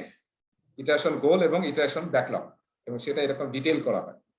আর এর সাথে আরো 2টা কাজ করা হয়, একটা হচ্ছে ডেফিনেশন অফ রেডি তৈরি করা, ডেফিনেশন অফ রেডি, একটা হচ্ছে ডেফিনেশন অফ ডান, ঠিক আছে? আর একটা হচ্ছে যে অ্যাকসেপ্টেন্স ক্রাইটেরিয়া। এই সমস্ত জিনিসও এই সময় করা হয়। তো এই সমস্ত ডিটেইল আমরা পরে আলোচনা করব। আর কে করবে? ফুল টিম, সবাই মিলে। আর কখন করা হয়? একদম ইটারেশনের শুরুতে, ঠিক আছে? ইটারেশন শুরু হলেই প্রথম কাজ কি? ইটারেশন প্ল্যানিং করা, এবং সেটা 3 থেকে 4 ঘন্টা হবে যদি 2 সপ্তাহ ইটারেশন হয়। আর 4 সপ্তাহ হলে জেনারেলি 8 ঘন্টা বলা হয়। তারপর ইটারেশন এক্সিকিউশন। আমার যখন আমি গত ক্লাসে বলেছিলাম যখন ইটারেশন কি হবে, প্ল্যানিং শেষ হয়ে যাবে, তখন কাজ কি? এখন আমরা কাজে ঝাঁপিয়ে পড়বো। এখন আমাদের টাস্ক ডিফাইন হয়ে গেছে, এখন আমরা সেলফ অর্গানাইজ করে সেলফ ম্যানেজ করে নিজেরা নিজেদেরকে কাজ অ্যাসাইন করে আমরা কাজে ঝাঁপিয়ে পড়বো, ঠিক আছে? তাহলে ইটারেশন প্ল্যানিং এর পর থেকে ইটারেশন রিভিউ, ঠিক আছে? ইটারেশন প্ল্যান থেকে ইটারেশন রিভিউ, তার মাঝখানে যত সময় আছে সবগুলোর কাজ কি? কি কাজ? ইটারেশন এক্সিকিউশন করা। মানে আমরা যে আইটেম নিয়েছি, যে টাস্কগুলোকে আইডেন্টিফাই করছি, সবকিছু ডেলিভারি দেওয়া যাতে আমরা ইটারেশনের গোল অ্যাচিভ করতে পারি, ঠিক আছে? তাহলে এখানে মেইন রেসপন্সিবিলিটি কাদের? মেইন হচ্ছে টিম মেম্বার্স, তারা এখন কাজ করবে, যারা আসলে মেইন টিম। কোচিং করাবে, ফ্যাসিলিটেট করবে, ইমপিডিমেন্ট দূর করবে, তাদেরকে ট্রেনিং দিবে, কোচিং করবে, হ্যাঁ, যা লাগে টিমের জন্য আমি অ্যাজ এ কোচ তাদেরকে সাপোর্ট দেব। আর প্রোডাক্ট ওনার, তার কাজ হচ্ছে মেইনলি যদি কোনো কনফিউশন থাকে সেটা আনসার সে করবে। কোনো যদি প্রোডাক্ট বা ইন্টেরিয়াম ডেলিভারেবল তৈরি হয় সে সেটা রিভিউ করবে, কোনো ফিডব্যাক থাকলে সে ফিডব্যাক নিজে দিবে। ইভেন যদি মনে হয় যে কাস্টমারকে ইনভলভ করা দরকার বা কাউকে দেখানো দরকার সেটা দেখাবে, এবং সমস্ত এক্সেপ্টেন্স ক্রাইটেরিয়া ডেভেলপ করে যে মিট করতেছে সমস্ত এক্সেপ্টেন্স ক্রাইটেরিয়া, সেটাও সে দেখবে কি নিজে টেস্ট করে বা কাউকে ইনভলভ করে টেস্ট করে দেখবে, ঠিক আছে? তাহলে সবারই কিন্তু এখানে কাজ আছে ইটারেশন এক্সিকিউশনে, ফুল টিম এভাবে কাজ করতে থাকবে। কিন্তু মেইন ডেভেলপমেন্ট করবে হচ্ছে, কাজ করবে হচ্ছে ডেভেলপমেন্ট টিম। এই জন্য আমি গত ক্লাসে বলেছিলাম যে প্রোডাক্ট ওনারের কিন্তু 50% টাইম কিসে থাকতে হবে? টিমের সাথে যাতে সে কাজ করে। আর 50% টাইম কিসে? কাস্টমার। হ্যাঁ, customer, stakeholder, business people, তাদের সাথে রিকোয়ারমেন্ট নিয়ে আলোচনা, কোনো কনফিউশন থাকলে আলোচনা, এনিথিং, তো সেটা সে করবে। আচ্ছা, এরপরে আরেকটা ইভেন্ট আমরা বলেছিলাম যেটা ইটারেশন এক্সিকিউশনের সময় প্রতিদিন হবে, ঠিক আছে? সেটার নাম কি? ডেইলি স্টার্ট আপ স্ক্রাম, এটাকে বলা হয় ডেইলি স্ক্রাম। এবং এটা আমরা বলেছিলাম যে মিটিংটা কি হবে? খেয়াল করেছেন সবাই? মিটিংটা লেস দেন 50 মিনিটস অথবা ইকুয়াল টু, হ্যাঁ, এর চেয়ে বেশি করাই যাবে না। হ্যাঁ, এটা যাতে স্ট্যাটাস মিটিং না হয়ে যায় এবং প্রবলেম সলভিং মিটিং না হয়ে যায় এবং গল্পর মিটিং না হয়ে যায়, গল্প করে। So duration less than 50 minutes, এবং এজেন্ডা থাকবে 3টা। পার্টিসিপেন্ট হচ্ছে ফুল টিম, হ্যাঁ, প্রোডাক্ট ওনার, তারপরে অ্যাজাইল কোচ, টিম কোচ, এবং হচ্ছে টিম, ফুল টিম। এবং এটা নরমালি করা হয় কিসের সামনে? ইনফরমেশন রেডিয়েটরের সামনে। ইনফরমেশন রেডিয়েটর মানে হচ্ছে, মানে আমরা যে কাজগুলো করতেছি প্রজেক্টের সবগুলো আসলে এখানে থাকে, প্রোডাক্ট ব্যাকলগ থাকে এখানে, মানে একদম বোর্ডে আঁকা থাকে প্রোডাক্ট ব্যাকলগ বা নোট পোস্টিং নোট ইন দিয়ে থাকে আর কি প্রোডাক্ট ব্যাকলগ। তারপরে থাকে আমরা ইটারেশন ব্যাকলগে কি কি আইটেম নিয়েছি, ঠিক আছে। তারপরে এটাকে আমরা যে টাস্কে ব্রেকডাউন করছি, টাস্ক, এই টাস্কটাকে আমরা টু ডু, ডুইং, ডান এরকম কলাম থাকে। এখন কোন কাজগুলো টু ডিতে আছে সেটা থাকে, তারপর ডানে কোন হয়ে গেছে কোনটা, ডুইং কোনটা, এই সবগুলো যে বোর্ডে থাকে একদম ট্রান্সপারেন্ট এবং ভিজুয়ালাইজ, সেটাকে বলা হয় হচ্ছে ইনফরমেশন রেডিয়েটর। সেটা অনেকগুলো ফরম্যাট আছে, আমি দেখাবো কিছু ফরম্যাট। যেমন একটা ফরম্যাট হচ্ছে টাস্ক বোর্ড, কানবান বোর্ড কিংবা স্ক্রাম বোর্ড ইউজ করি আমরা, আরো বিভিন্নভাবে করা যেতে পারে। এটা একদম ফিজিক্যাল বোর্ড থাকে এবং তার সামনে আসলে ডেইলি স্ক্রাম মিটিংটা করা হয়, ঠিক আছে। মিটিং এ আমরা কি এজেন্ডা নিয়ে আলোচনা করি, এই এজেন্ডা একদম ফিক্স, 3টা agenda. What did I complete since the last stand up, stand up কখন হবে, প্রতিদিন একই সময় একই জায়গায় গোল হয়ে দাঁড়ায়, তাই না। এবং আমরা বলেছিলাম এটা আসলে কি, মানে গত স্ট্যান্ড আপ যখন হচ্ছে তারপর থেকে নেক্সট স্ট্যান্ড আপ আবার একই সময় হবে আর কি। সো গত স্ট্যান্ড আপ থেকে এই স্ট্যান্ড আপ পর্যন্ত আমি কি করেছি, তারপরে এই স্ট্যান্ড আপ থেকে নেক্সট স্ট্যান্ড আপ পর্যন্ত আমি কি করব, আর আমি যে কাজ করছি এর মধ্যে কোনো ইম্পিডিমেন্ট, রিস্ক, ইস্যুস, প্রবলেম, ব্লকাস আছে কিনা, যেটা আমাকে কি বাধা দিচ্ছে আমার প্রোগ্রেসে। তো সেই জিনিস, এই 3টা জিনিসের ডিসকাশন হবে। এইখানে রেজা ভাই একটা কোশ্চেন, যেটা থার্ড আর কি, কোনো বাধা যদি থাকে 15 মিনিটে কি শেষ হবে নাকি? না না, বাধাগুলো আমরা স্যার পয়েন্ট আউট করবো, পয়েন্ট আউট করে আমাদের এই যে আমি ইনফরমেশন রেডিয়েটর বললাম, এখানে একটা টেবিল থাকে, টেবিলটার নাম হচ্ছে ইম্পেডিমেন্ট লগ কিংবা ইম্পেডিমেন্ট বোর্ড। অ্যাজাইল প্র্যাকটিস গাইডে শব্দটা আছে ইম্পেডিমেন্ট বোর্ড, কিন্তু অ্যাজাইল টিম এমনি অন্য জায়গায় ইউজ করে ইম্পেডিমেন্ট লগ। তার মানে আমি যে ইম্পেডিমেন্ট গুলো পেলাম প্রতিদিন পাচ্ছি, আমি টু ডু, ডুইং এবং ডান সবগুলো আমি পোস্টিং নোটে লিখে ফেলবো যে আমি এইটা পাইছি।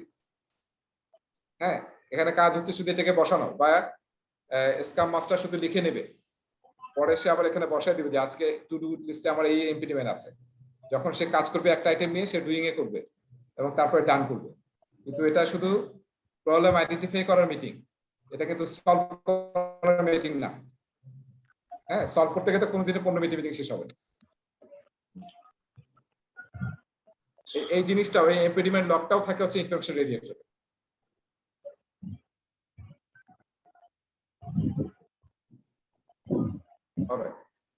ডেইলি স্ট্যান্ড আপ দেখেন এইভাবে হয়, যে এখানে যে দেখতে পাচ্ছেন ছবিতে, এই যে এটা হচ্ছে আপনার বোর্ড, ঠিক আছে, এবং সবাই কিন্তু গোল হয়ে দাঁড়িয়ে মিটিং করছে। এবার যে আমি বসলাম অ্যান্টি প্যাটার্ন, এটা যাতে স্ট্যাটাস মিটিং না হয়। হ্যাঁ, জাস্ট স্ট্যাটাস মিটিং আছে না, যে আমি এই কাজটা জিজ্ঞাসা করলো প্রজেক্ট ম্যানেজার, এটা হয়েছে, আমি বললাম যে হয় নাই, হয়েছে, এরকম না, আমরা নিজেরাই উদ্বুদ্ধ হয়ে কথা বলবো। এবং স্ট্যাটাস না কিন্তু ওই 3টা agenda, and it is not for problem solving, এই যেটা কামরুল ভাই প্রশ্ন করলেন, এটা জাস্ট কি করার জন্য, আইডেন্টিফাই করার জন্য। এবং এই যে এখানে একটা টার্ম অ্যাজাইল টিম ইউজ করে, পার্কিং লট, অনেক কথা শুনছেন, পার্কিং লট। তার মানে আপনি ওই যে আমি ইম্পিডিমেন্ট লট বললাম, সেখানে আসলে আমি পার্কিং লট, ওটা আমি ওখানে রেখে দেবো যে ইস্যুস গুলা বা প্রবলেম গুলো আসছে, যখন সময় হবে তখন আপনি সলভ করবো, কিন্তু ওটা মিটিং এর মধ্যে না। সো টেম্পোরারি কোনো জায়গায় যে জিনিসটা রাখা হয় পরে কাজ করার জন্য, সেটাকে অ্যাজাইলে বলা হয় পার্কিং লট। আপনারা কি একটু খেয়াল করছেন যে অ্যাজাইলের টার্ম গুলো একটু গেমিং টাইপ, একটু ফান টাইপ, একটু ইন্টারেস্টিং? যদিও প্রজেক্ট ম্যানেজমেন্ট খুব সিরিয়াস জিনিস, কিন্তু অ্যাজাইল টিম কিন্তু অলওয়েজ মানে একটু হালকা ভাবে সবকিছু, মানে টার্মিনোলজি গুলোকে এরকম, যাতে সবাই আসলে খুব হালকা মেজাজে কাজ করে আর কি। রিজা ভাই, এই যে প্রথম পয়েন্ট, ডেইলি স্ট্যান্ড আপস আর নট স্ট্যাটাস মিটিং। হ্যাঁ, তো যখন স্ট্যান্ড আপ মিটিং এ গতকাল থেকে আজকে পর্যন্ত কি কি করছো, এটা যখন জিজ্ঞেস করবো, এটা তো সর্ট অফ স্ট্যাটাস হয়ে গেল না? না, আমরা জিজ্ঞাসা করবো, জিজ্ঞাসা তো করা যাবে না, ওটা আপনার নিজেরাই বলবে যে আমি এটা করেছি। এবং আরেকটা হচ্ছে যে এটা মিটিংটা শেষ হওয়ার পরে আমি যে বললাম না যে আমি আজকে এই কাজটা করব, আমি তার মানে কি, আমি তখন ওই যে টু ডু লিস্ট থেকে কাজটা নিয়ে আমি নিজের নাম লিখে ফেলবো যে আমি এই কাজটা করছি নিজেই।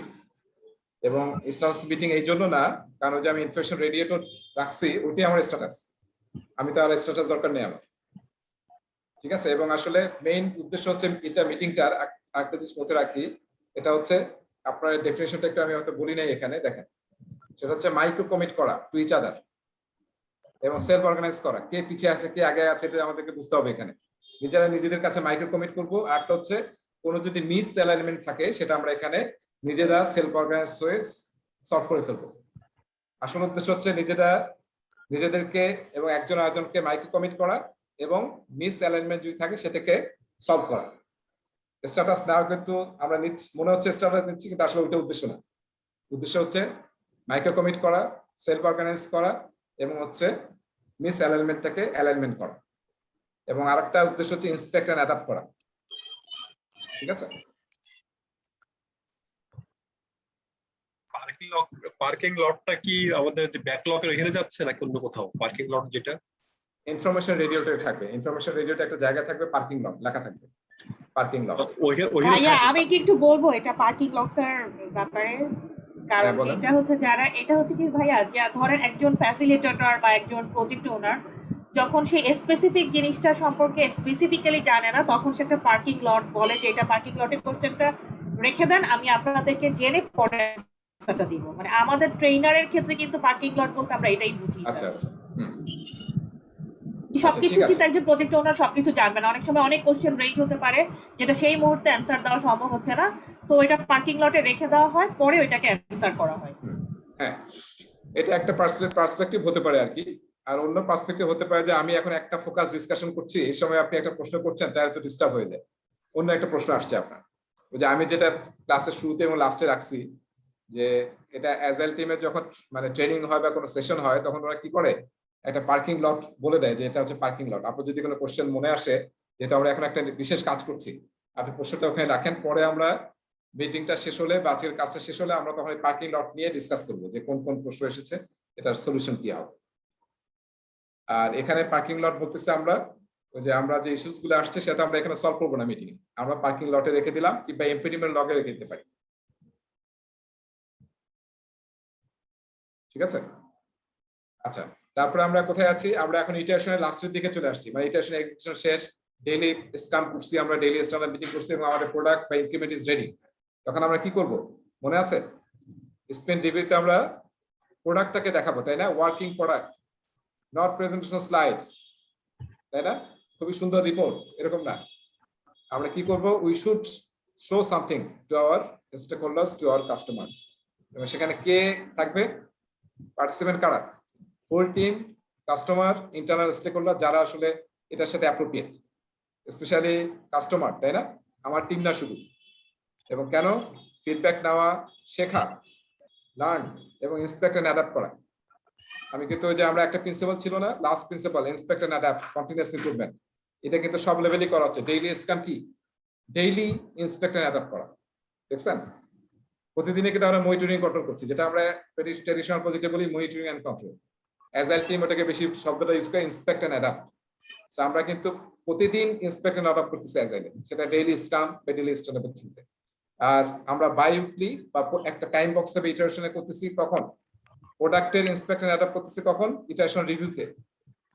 ঠিক আছে? ইটারেশন রিভিউ, ডেমনস্ট্রেশন অথবা রিভিউজ বলা হয়। ঠিক আছে? যেখানে প্রোডাক্ট নিয়ে আমরা কাজ করছি। আর এই যে আমরা কিন্তু পিএম বক্স অ্যাজাইল প্র্যাকটিস গাইডে দুইটা আমরা বলেছি, একটা হচ্ছে ইটারেশন বেস অ্যাজাইল, একটা হচ্ছে কি flow base agile. So iteration base অ্যাজাইলে তো আমাদের টাইম বক্স ফিক্স, আমরা কখন করব এটা? যখন at the end of the iteration আমরা এটা করব। আর যদি ফ্লো বেসড হয়, যখন আসলে এনাফ ফিচার তৈরি হবে যেটা কাস্টমারকে দেখানোর মতো হয়েছে, তখন টিম বা প্রোডাক্ট ওনার ডিসাইড করবে যে now we can show our customers. সেটা হচ্ছে ফ্লো বেসড অ্যাজাইল, দেখেন টাইম বক্স ফিক্স নাই।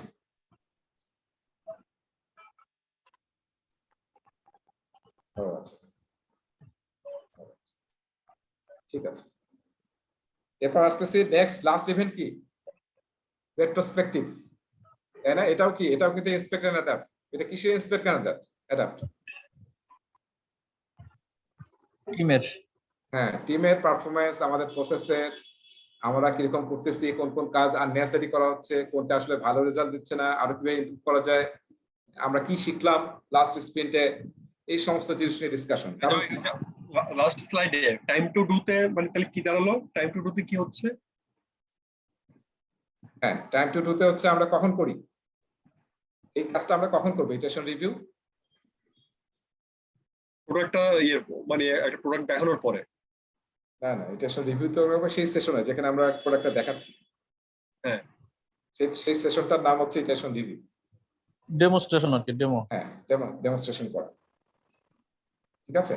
সো আমাদেরকে মনে আছে যে আমরা কিন্তু অ্যাজাইলের দুইটা বলছি, তাই না? দুই টাইপ, একটা হচ্ছে ইটারেশন বেস, একটা হচ্ছে ফ্লো বেস। ইটারেশন বেসে একটা তো ফিক্সড টাইম, আর একটা তো হচ্ছে টাইমের কোনো ইয়ে নাই, মানে যা কাজ আসবে আমরা নিতে থাকবো। রাইট। তো সেইটার জন্য আসলে আমরা কখন করব, তার টাইমটা কখন? সেখানে যদি আমরা ইটারেশন রিভিউ করতে চাই, তাহলে যখন এনাফ ফিচার তৈরি হবে এবং প্রোডাক্ট ওনার মনে করবে যে এখন আমরা কাস্টমারকে দেখাতে পারি, তখন আমরা দেখাবো। ওকে, বুঝছি। টাইম বক্স তো একদম ফিক্স। Thank you. বলাই আছে যে আমরা করব, এবং ইটারেশন রিভিউ 3 থেকে 4 ঘন্টা হবে ওই আমাদের যদি 2 সপ্তাহের ইটারেশন হয়। এটার পরে আমাদের কাজ হচ্ছে রেট্রোস্পেক্টিভ করা। সো এটাও কিন্তু one kind of inspect and adapt. এবং সেটা কেন? আমাদের টিমের প্রসেস নিয়ে, পারফরমেন্স নিয়ে আরো কিভাবে ইমপ্রুভ করা যায়, কন্টিনিউয়াস ইমপ্রুভমেন্ট। হ্যাঁ, লুক অ্যাট কোয়ালিটেটিভ, এখানে দুইটা চমৎকার কথা বলা আছে। দেখেন, এটা আমরা অনেক সময় মিসিং আমাদের, সেটা হচ্ছে যে বেশিরভাগ প্রজেক্টে আমরা পার্সোনাল ফিলিংস, হ্যাপিনেস ম্যাট্রিক্স নামে একটা ম্যাট্রিক্স অ্যাজাইল টিম ইউজ করে, যেটা আসলে আমার মনে হয় এখন থেকে শেখার পরে আমরাও ইউজ করবো, যে আমাদের টিম আসলে যে 2 সপ্তাহ কাজ করলো, তারা কি মোটিভেটেড আছে, তারা কি হ্যাপি আছে, নাকি তারা আসলে খুবই এক্সহস্টেড এবং তারা মানে খুবই তাদের মন খারাপ। এটা কিন্তু দেখা দরকার। হ্যাঁ, এবং আপনার যদি টিমের হ্যাপিনেস ম্যাট্রিক্স, এটা নিয়ে গবেষণা আছে, যদি হ্যাপিনেস ম্যাট্রিক্স কিভাবে মেজার করতে হয় সেটা নিয়ে আসলে আমাদের কোথাও কোনো আলোচনা নাই, আপনারা হয়তো একটু মানে রিসার্চ করলে পাবেন।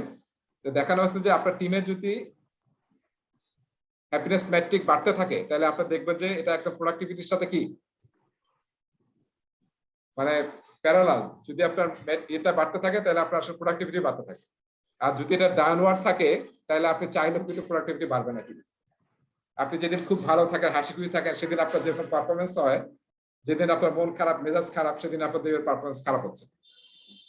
সো এটা হচ্ছে কোয়ালিটেটিভ মেজার করা। আর কোয়ান্টিটেটিভ হচ্ছে যেটা আসলে এমপিরিক্যাল ডাটা দেখে, যে আমরা আসলে যে কাজগুলো করলাম, এখানে আসলে কোন কোন কাজ আমাদের সমস্যা হয়েছিল, সেটা রুট কজ কি, সেগুলো অ্যানালাইসিস করা, তারপর কোনো কি কাউন্টার মেজার নেওয়া যায়, কি ইমপ্রুভমেন্ট করা যায়, সেগুলোকে ফাইন্ড আউট করা। ঠিক আছে, কোয়ান্টিটেটিভ ডেটা থেকে দেখা গেল যে আমরা স্টোরি পয়েন্ট নিয়েছিলাম, যে আমরা আমাদের ইটারেশনে 30 স্টোরি পয়েন্ট ডেলিভারি দেব, কিন্তু শেষে দেখা গেল যে আমরা মাত্র 20 দিতে পেরেছি, 10 দিতে পারি না। এরকম কিন্তু হতে পারে অ্যাজ এ টিম। আপনি যা কমিট করবেন তাই দিতে পারবেন, এটা আসলে হবে না। তাহলে 10টা কেন দিতে পারলাম না? 10টা না দেওয়া মানে কি, হয়তো 2টা একটা ফিচার আমরা আসলে ডেলিভারি দিতে পারিনি কাস্টমার। সো সেটা আসলে কেন হয় নাই, সেটাকে আইডেন্টিফাই করা। এই ডেটা থেকে বুঝতে পারবো হয়তো আমাদের কোনো একটা সমস্যা হচ্ছে। তো সেইটা কি প্রবলেম, সেটা রুট কজ অ্যানালাইসিস করে আমরা আসলে নেক্সট ইয়াতে ওটাকে ইমপ্লিমেন্ট করব। তো যখন আসলে রেট্রোস্পেক্টিভ করা হয়, তখন আসলে maybe we can identify lots of improvements, তাই না? প্রথম 2-3টা যখন আমরা ইটারেশন করব, কি হবে, আমরা অনেক দেখা যাবে ইমপ্রুভমেন্ট অফার করবো, যে আমাদের এই ইমপ্রুভমেন্ট করা উচিত। আমাকে এখন বলেন তো, ধরেন একটা 4 সপ্তাহের রেট্রোস্পেক্টিভ করে আমরা দেখলাম যে আমাদের আসলে 10টা বা 15টা আমরা ইমপ্রুভমেন্ট আইডেন্টিফাই করেছি। নেক্সট ইটারেশনে কি আমরা এই 10টা বা 15টা কি ইমপ্লিমেন্ট করবো, না কি করা উচিত?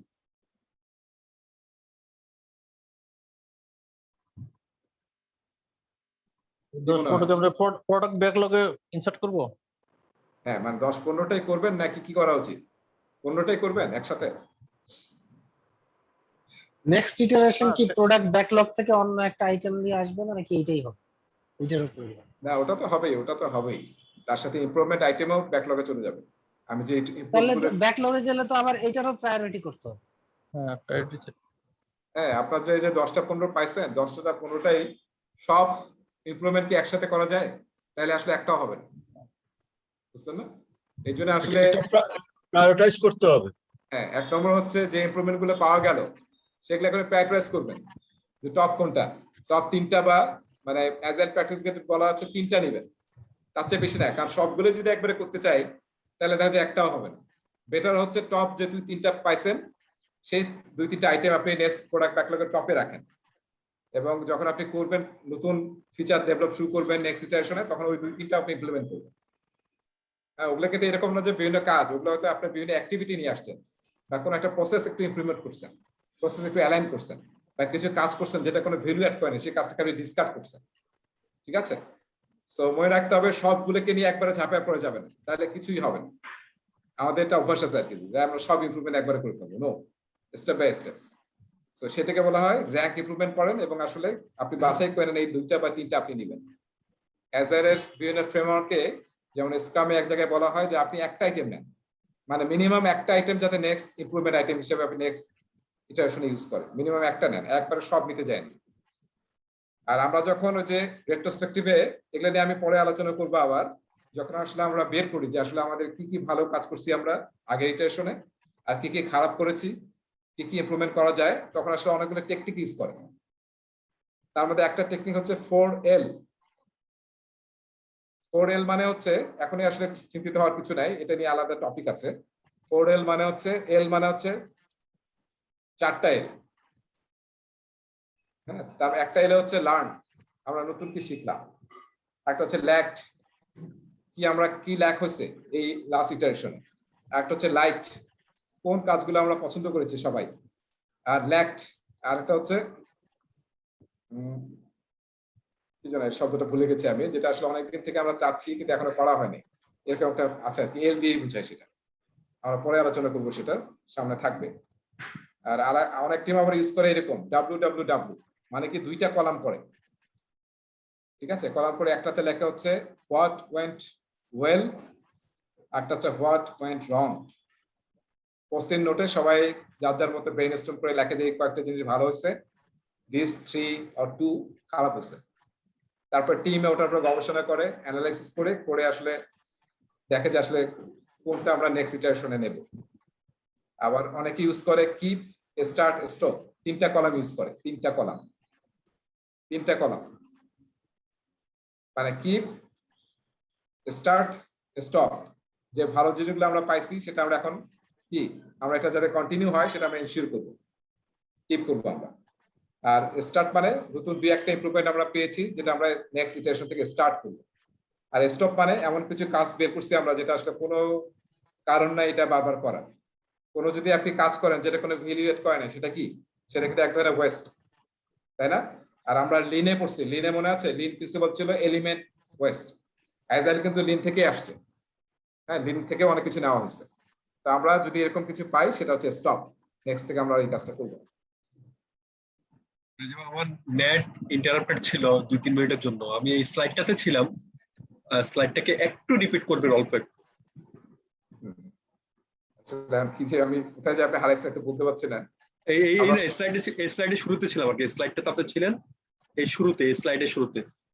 আচ্ছা, রেট্রোস্পেক্টিভ বোঝা যাচ্ছে। রেট্রোস্পেক্টিভস। তাহলে একজন বলেন যে আমরা কি আলোচনা করলাম, তাহলে মনে হয় একটা রিপিটও হয়। রেট্রোস্পেক্টিভ আমরা কি আলোচনা করলাম? ওই যে আমি বলবো, হ্যাঁ বলেন। একটা হলো ওই যে এখানে কোয়ালিটেটিভ এবং কোয়ান্টিটেটিভ এর বিষয়টা প্রথমে আসছে। তো কোয়ালিটেটিভ এর মধ্যে ওই যে পার্সোনাল ফিলিংস বা হ্যাপিনেস মেট্রিক্স, কারণ হ্যাপিনেস মেট্রিক্সটাও মেজার করা উচিত। তাইলে একটা লোকের যদি মাইন্ডসেট আপ বা মুড ভালো থাকে তাইলে এক ধরনের আউটপুট দিবে। একটু সে যদি একটু বিটার এক্সপিরিয়েন্সে বা বিটার ফিলিংস থাকে, ওটা খারাপ আউটপুট বা আউটপুটের ট্রেন্ডটা খারাপ হবে। আর কোয়ান্টিটেটিভে ওই যে বিষয়গুলো বলা হয়েছে, আসলে তার মেইন কস্টটা কি, একটু ডিপে যেতে হবে, এটার এগেনস্টে কি মেজার নেওয়া যায় এটাকে করার জন্য, ডেভেলপ করার জন্য বা ফার্দার কাজ করার জন্য, এবং একই সাথে ইমপ্রুভমেন্ট, এই পদক্ষেপটা। এরপরে একটা কথা, র্যাঙ্ক ইমপ্রুভমেন্টস বলছো সামান্য, কিন্তু এরপরে যে টেকনিক গুলা 4L বলতে এখানে বোঝানো হয়েছে যে লার্ন, ল্যাক, লাইক, আর একটা এল বলা হয় নাই, এটা ভবিষ্যতে বলা হবে। হ্যাঁ, www work when well, what went wrong, what went well, হয়তো what work went wrong, work went well, এই দুইটা পাশাপাশি কলাম করতে হবে। আর আরেকটা করতে হবে 3টা কলাম একসাথে, কিপ, স্টার্ট, স্টপ। তো স্টপ হলো যে একেবারে যেগুলো আসলে দরকার নেই, ওয়েস্ট। আর স্টার্ট হলো যেগুলো করবে। আর কিপ হলো সবগুলাই লিস্টে রাখা, এইটুকু আমি বুঝছি। কিপ মানে হচ্ছে যে আমরা যেগুলো আসলে আগেও ভালো করেছি, এখন আমরা ওটা কন্টিনিউ করতে চাই, সেটা হচ্ছে কিপ। সো মানে এগুলো হচ্ছে টেকনিক, যে টেকনিক আসলে আমরা ওই যে সবাইকে আসলে লেসন লার্ন করতে চায় না, বা মানে বলতে চায় না যে আসলে কি কোনটা ভালো কোনটা খারাপ।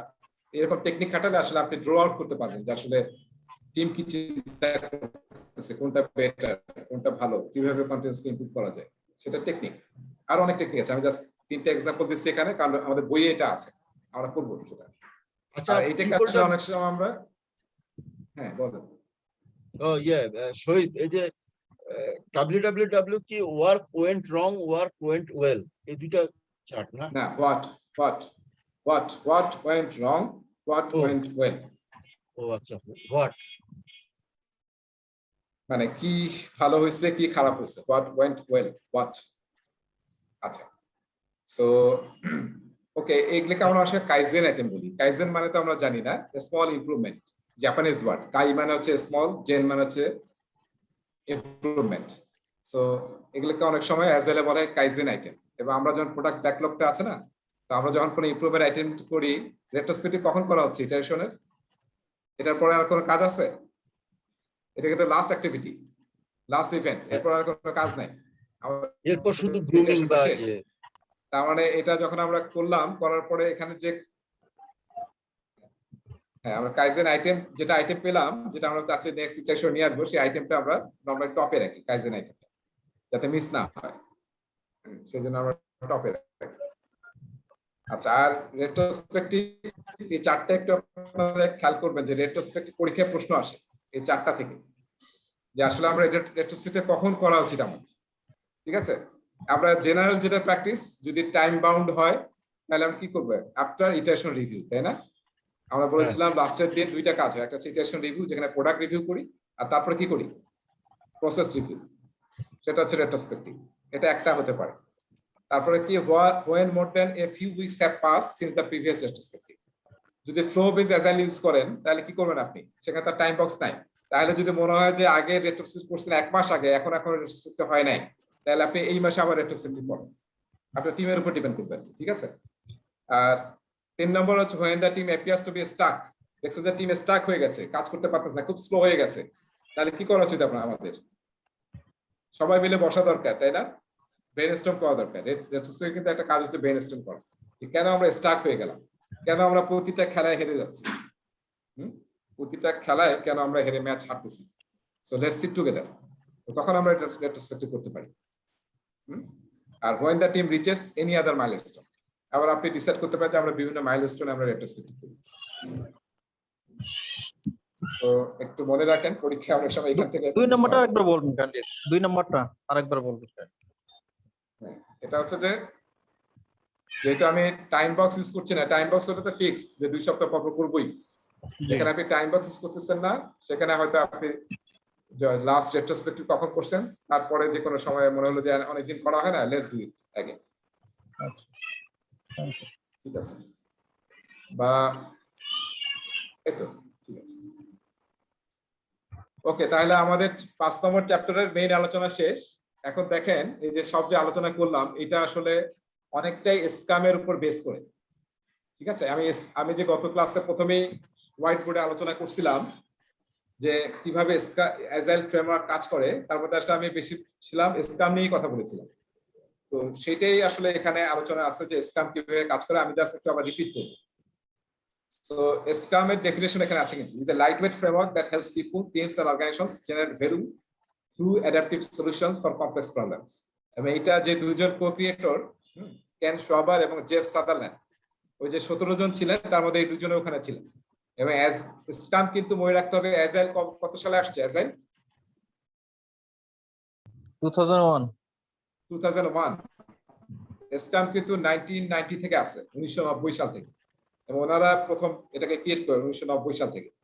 তো স্ক্রাম কিন্তু অ্যাজাইলের আগে আসছে। ঠিক আছে, তো স্ক্রাম আসলে মানে যখন অ্যাজাইল তৈরি করা হয়, তখন আসলে সব মার্কেটে অ্যাজাইল তৈরি করে কারা? সফটওয়্যার টিম, সফটওয়্যারের থট লিডার্সরা। সে সময় সবচেয়ে বেশি চলতে হচ্ছে এক্সট্রিম প্রোগ্রামিং, যেটা আমরা একটু সামনে দেখবো এটার পরে। কিন্তু স্ক্রাম যখন আসলে প্রথম লেখা হয় 2010 সালে, মোস্ট প্রবাবলি 2010 সালে প্রথম স্ক্রাম গাইডটা লেখা হয়। তার আগে আসলে প্র্যাকটিস করা হতো, কিন্তু কোনো ডকুমেন্টেড স্ট্যান্ডার্ড গাইড ছিল না। স্ক্রাম গাইড বোধহয় আমি আপনাদের সাথে শেয়ার করছি নাকি, না করি নাই? না করে থাকলে আজকে করবো। ওটা মাত্র 14 পেজের একটা ডকুমেন্ট, ওটা পড়লে অনেক মজা পাবেন। যেগুলো আমি আলোচনা করছি সব ওখানে আছে। সো স্ক্রাম আসলে ওটা যখন এখন কিন্তু স্ক্রাম সবচেয়ে বেশি ইউজ হয়। অ্যাজাইলের যত ফ্রেমওয়ার্ক আছে ওয়ার্ল্ডে, তার মধ্যে সবচেয়ে বেশি ইউজ হয় হচ্ছে স্ক্রাম। ফলে স্ক্রাম জানা মানে আসলে অ্যাজাইলের প্রায় 80% ফ্রেমওয়ার্কের আপনি জানেন আর কি। কারণ প্রায় মার্কেটে 80% শেয়ার হচ্ছে স্ক্রামের, অ্যাজাইল ফ্রেমওয়ার্ক যারা ইউজ করে। ঠিক আছে, 80%। তাহলে দেখেন স্ক্রামে আমরা 3টা রোল আছে। আমরা কিন্তু এই 3টা রোল নিয়ে বলছি যে অ্যাজাইলে 3টা রোল আছে, তাই না? কিন্তু বিভিন্ন ফ্রেমওয়ার্কে এর সাথে আরো কিছু এডিশনাল রোল আছে বিভিন্ন ফ্রেমওয়ার্কে। কিন্তু স্ক্রামে আসলে 3টা রোল ইউজ করে এবং 3টার নাম কিন্তু এরকম একটু ডিফারেন্ট। প্রোডাক্ট ওনার নামটা ঠিক আছে, এটা প্রায় সব জায়গায় সেম, স্ক্রাম মাস্টার আর হচ্ছে ডেভেলপমেন্ট টিম। আর 5টা ইভেন্ট, ওই যে আমি ইটারেশন যেটাকে বলতেছিলাম সেটাকে আসলে স্ক্রামে বলা হয় স্প্রিন্ট টাইম বক্সটা। আর আমরা যেটাকে ইটারেশন প্ল্যানিং বলছিলাম সেটাকে সেম জিনিস, সেটা হচ্ছে স্প্রিন্ট প্ল্যানিং। স্ক্রামে ইটারেশনকে বলা হয় স্প্রিন্ট। ডেইলি স্ক্রাম যেটাকে আমরা বলতেছিলাম ডেইলি স্ট্যান্ড আপ, সেটা স্ক্রামে বলা হয় ডেইলি স্ক্রাম। যেটাকে আমরা বলতেছিলাম ইটারেশন রিভিউ, সেটা হচ্ছে স্প্রিন্ট রিভিউ। আর যেটাকে আমরা শুধু রেট্রোস্পেক্টিভ বলছিলাম সেটা আসলে স্ক্রামে বলা হয় স্প্রিন্ট রেট্রোস্পেক্টিভ। আর আমরা 2টা আর্টিফ্যাক্টস নিয়ে বলেছিলাম, তাই না? একটা হচ্ছে প্রোডাক্ট ব্যাকলগ, যেখানে পুরো প্রোডাক্টের আইটেমস গুলো থাকে, আর ইটারেশন ব্যাকলগ হচ্ছে তার সাবসেট অফ প্রোডাক্ট ব্যাকলগ। আর ইনক্রিমেন্টস মানে হচ্ছে একটা ইটারেশন শেষে আমরা যখন কি তৈরি করি, ইনক্রিমেন্ট তৈরি করি, সেটাকে বলা হচ্ছে পটেনশিয়ালি রিলিজেবল ইনক্রিমেন্ট। সেই 3টাকে হচ্ছে স্ক্রামে আর্টিফ্যাক্টস বলা হয়। আর এর বাইরে আমি 2টা আলোচনা করি নাই, কারণ আমাদের পড়াশোনা বা পরীক্ষাতে স্ক্রাম অনুযায়ী হবে না আর কি। সো স্ক্রাম টিম আবার নিজেরা 3-5টা ভ্যালু ইউজ করে তাদের টিমের জন্য। ওই যে আমরা মনে আছে এই চ্যাপ্টারটা শুরু আগে বলছিলাম টিম চার্টারে কি থাকতে হবে, টিম ভ্যালুস থাকতে হবে বা কোর ভ্যালুস। সো যারা স্ক্রাম প্র্যাকটিস করে তারা তাদের টিমের জন্য এই 5টা ভ্যালুকে প্র্যাকটিস করে। ওপেননেস, মানে যাতে সবাই ট্রান্সপারেন্ট থাকে। আমি বলেছিলাম যে ট্রান্সপারেন্সি ছাড়া অ্যাজাইল টিম ফেল করবে। কারেজ থাকতে হবে যে আমরা এই যে গোলটা সেট করলাম, উইল মেক ইট পসিবল। ঠিক আছে। ফোকাস, ওই যে আমি বলছিলাম যে ওয়ান টাস্ক এট এ টাইম। আমরা কিন্তু মাল্টিটাস্কিং পছন্দ করি না। ডেডিকেটেড টিম এবং মবিং, পেয়ারিং, মনে আছে, সলভিং আমরা করব কেন? যাতে আমরা গোল অ্যাচিভ করতে পারি। কিন্তু মাল্টিটাস্কিং করা, একজন বিভিন্ন জায়গায় কাজ করা, এইসব যাতে না হয়। তারপরে কমিটমেন্ট, আমরা যেটা কমিট করেছি একটা স্প্রিন্টে, আমরা একদম আটমোস্ট ট্রাই করবো সেই কমিটমেন্টটাকে অ্যাচিভ করার জন্য। এবং যদি আমরা রেসপেক্ট না করি একজন আরেকজনকে, তাহলে তো আসলে যে কোনো রিলেশনশিপই ফেল করবে। আর আরেকটা জিনিস স্ক্রামে বলা হয়, জাস্ট জেনে রাখেন, পরীক্ষার জন্য ইম্পর্টেন্ট না, সেটা হচ্ছে 3 পিলার্স অফ স্ক্রাম। একটা হচ্ছে ট্রান্সপারেন্সি, ইন্সপেকশন এন্ড অ্যাডাপ্ট। এই সবগুলি কিন্তু দেখেন অ্যাজাইলের সাথে মিল আছে। Transparency, inspect and adapt. এবং আমি বারবার কয়েকবার বলতেছিলাম inspect and adapt. Daily scrum হচ্ছে ডেইলি ইন্সপেক্ট এন্ড অ্যাডাপ্ট। তারপর ইটারেশন রিভিউ হচ্ছে প্রোডাক্টের ইন্সপেক্ট এন্ড অ্যাডাপ্ট। আর রেট্রোস্পেক্টিভ হচ্ছে প্রসেসের ইন্সপেক্ট এন্ড অ্যাডাপ্ট। একটা টার্ম আছে ফ্লো মাস্টার। আমরা মনে আছে কানবান যে আমি দেখাইছিলাম আগের ক্লাসে, কানবান নিয়ে আলোচনা করেছিলাম। কানবান বোর্ড ইউজ করা, কানবান মেথড ইউজ করা। কানবান বোর্ডে যে আসলে মেইন টিম লিড থাকে তাকে বলা হয় ফ্লো মাস্টার। ঠিক আছে, এটা জাস্ট মনে রাখেন। এটা ইয়াতে আছে, গ্লোসারিতে আছে ডেফিনিশনটা, অ্যাজাইল প্র্যাকটিস গাইডের গ্লোসারি। আপনারা অবশ্যই অ্যাজাইল প্র্যাকটিস গাইডের গ্লোসারি সব ডেফিনিশনগুলো পড়বেন। ঠিক আছে। সো স্ক্রাম মাস্টার, যেখানে বলা হয় অ্যাজাইল কোচ, তাকে স্ক্রামে বলা হয় স্ক্রাম মাস্টার। আর এটা কানবানে বলা হয় ফ্লো মাস্টার। কানবানে কিন্তু ইউজ করা হয় ফ্লো ম্যানেজমেন্টের জন্য, কত প্রোডাক্টিভিটি বাড়ানো যায়। ফ্লোটা কি আমাদের, তো যে ফ্লো ম্যানেজ করে তাকে বলা হয় ফ্লো মাস্টার। এবার আসেন, এইবার একটু এটা খেয়াল করেন, এটাতে একটু একটা চমৎকার ফিগার আছে যে স্ক্রাম আসলে কিভাবে কাজ করে। এই যে 5টা ইভেন্ট দেখলাম আমরা এবং 3টা রোল, সেটা আসলে একটা টাইম বক্সে ইটারেশনে কিভাবে কাজ করে। সবাই ছবিটা দেখতে পাচ্ছেন? জি ভাইয়া, দেখা যায়। সবাই একটু সময় নেন, সবাই দেখেন। এখানে 1 2 3 4 করে দেখেন, 9 পর্যন্ত আছে। সবাই নিজেরা একটু ফিগারটা রিড করেন, পড়েন, বোঝার চেষ্টা করেন। আমি জাস্ট 2 মিনিট সময় দিচ্ছি, এরপরে আমি আবার ডিসকাশন শুরু করব। সবাই একটু দেখেন এবং আমি একজনের কাছে শুনতে যাব যে আসলে আপনি কি বুঝলেন এই ফিগারটা থেকে।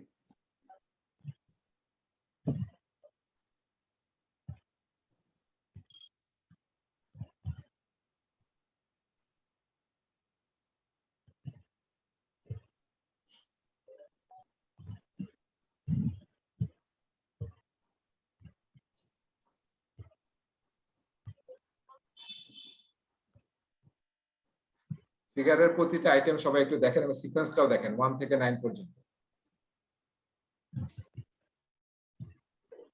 স্ক্রাম সবচেয়ে পপুলার তার সিম্পলিসিটির কারণে, খুবই সিম্পল।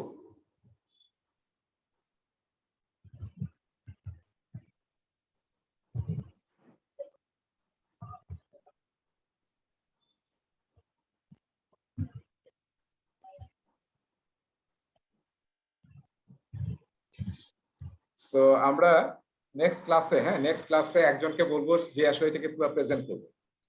সো আমরা দেখি এখানে কিভাবে আছে। আমরা জানি যে কয়েকটা রোল থাকে, তাই না? স্ক্রামে আমরা কি দেখলাম, 3টা রোল থাকে, স্ক্রাম মাস্টার, ডেভেলপমেন্ট টিম এবং প্রোডাক্ট ওনার আর কাস্টমার, যার জন্য আমরা ভ্যালু ক্রিয়েট করছি। সো এই হচ্ছে রোল। তারপরে আসলে মেইন আইডিয়া কার কাছ থেকে আসে? কাস্টমারের কাছ থেকে আসে, তাই না? এন্ড ইউজার বা business user, input from end user, customers, team and other stakeholders. সেটা নেওয়ার দায়িত্ব কার? প্রোডাক্ট ওনার। হ্যাঁ, আমরা আলোচনা করছি প্রোডাক্ট ওনার। এবং সে কি করবে? প্রোডাক্ট ব্যাকলগ তৈরি করবে। That is actually collection of features, যদি সিম্পলি বলি। আর আমরা যখন একটা স্প্রিন্ট শুরু করব, 2 নম্বর স্টেজে আছি আমরা, তখন কি করব? এখান থেকে যে আইটেমগুলো টপে আছে সেটা আমরা নেব। নেওয়ার পরে কি করব? আমরা প্রথম ইভেন্ট কি? স্প্রিন্ট প্ল্যানিং করা। আমরা সবাই মিলে বসে, স্ক্রাম মাস্টার, প্রোডাক্ট ওনার, টিম, সবাই মিলে বসে এখানে লেখা, একটু খেয়াল করেন কে কোথায় ইনভলভ, দেখছেন? বসে আমরা কি করব? প্ল্যানিং করব যে কোন এই স্প্রিন্টগুলো আমরা কিভাবে ডেলিভারি দেব, গোল সেট করব, প্রতিটা আইটেমকে ভেঙে আমরা টাস্কে নিয়ে আসবো এবং definition of ready, definition of done তৈরি করব। ঠিক আছে? তার স্প্রিন্ট প্ল্যানিং শেষ। এখন আমরা কি করব? আমরা এক্সিকিউশনে চলে যাব। ঠিক আছে, আমরা কাজ করতে থাকবো। এটা কি হয়, কেউ 1 সপ্তাহের স্প্রিন্ট তৈরি করতে পারে, টাইম বক্স, কিংবা 2 সপ্তাহ কিংবা 4 সপ্তাহ হতে পারে। এটাকে কি বলতেছি আমরা? ইটারেশন বাই স্প্রিন্ট, স্ক্রামে বলা হয় স্প্রিন্ট। এটা করতেছে এবং প্রতিদিন 24 ঘন্টা পর পর কি করব? আমরা স্ট্যান্ড আপ করব। এখানে কারা কারা আছে দেখেন, স্ক্রাম মাস্টার, টিম এবং প্রোডাক্ট ওনারও থাকতে পারে, কোনো সমস্যা নাই। এবং টিম যাকে চাবে তাকেও এখানে নিয়ে আসা যেতে পারে। আর মনে আছে যে আমরা কিন্তু যখন ইটারেশন এক্সিকিউশন চলবে, আমরা কি করতে পারি? গ্রুমিং করতে পারি, তাই না? কি গ্রুমিং করব? এই যে এটা প্রোডাক্ট ব্যাকলগের নেক্সট স্প্রিন্টের জন্য। আচ্ছা, তারপরে কি করব? আমরা লাস্টে যখন চলে আসবো, লাস্টের দিকে, তখন আমরা কি করব? কাস্টমারকে নিয়ে আসব। নিয়ে এসে আমরা যেটা তৈরি করছি সেটা আমরা কাস্টমারকে দেখাবো। ঠিক আছে? Working product. এরপরে কাস্টমার চলে গেল, জানেন যে কাস্টমারকে আমরা টিমের মধ্যে ইনভলভ করবো না, তাই তো আসলে আমরা নিজেদেরকে এক্সপ্রেস করতে পারবো না, আমরা কি ভুল করছি এটা তো আসলে সবার সামনে বলা যাবে না, সেটা আমাদের ইন্টারনাল। ঠিক আছে? প্রোডাক্ট ওনার, স্ক্রাম মাস্টার এবং টিম, আমরা কি কাইজেন খুঁজবো যে কিভাবে কন্টিনিউয়াস ইমপ্রুভ করা যায়। ঠিক আছে? প্রসেস এফিসিয়েন্সি বাড়ানো যায়, টিমের এফিসিয়েন্সি বাড়ানো যায়, প্রোডাক্টিভিটি বাড়ানো যায়। সেটা হচ্ছে স্প্রিন্ট রেট্রোস্পেক্টিভ। ঠিক আছে? তাহলে কি হলো আমাদের? এই যে কত নম্বর ছিলাম? 7। এবং যখন একটা স্প্রিন্ট ফুল কমপ্লিট হয়ে গেল, তার মানে কি করেছি? আমরা একটা ইনক্রিমেন্ট কাস্টমারকে ডেলিভারি দিয়েছি, পটেনশিয়ালি শিপেবল প্রোডাক্ট ইনক্রিমেন্ট। এবং এটা কি? এই যে চেক দিলাম, ডেফিনেশন অফ ডান দেখে, হ্যাঁ, এটা আসলে অ্যাপ্রুভ হয়েছে এবং প্রোডাক্ট ওনার সেটা কি করছে? রিলিজ করে দিছে। ঠিক আছে? এটা হয়তো প্রোডাকশনে রিলিজ হচ্ছে বা কাস্টমারকে দেওয়া হচ্ছে। সো এইভাবে একটা সাইকেল শেষ হলো, আবার নেক্সট স্প্রিন্ট শুরু হবে। বুঝতে পেরেছি আমরা? এই জিনিসটা আমি আপনাদেরকে লাস্ট ক্লাসে বলেছিলাম, এখন আবার আমরা এই ফিগারে চমৎকার ভাবে দেখলাম।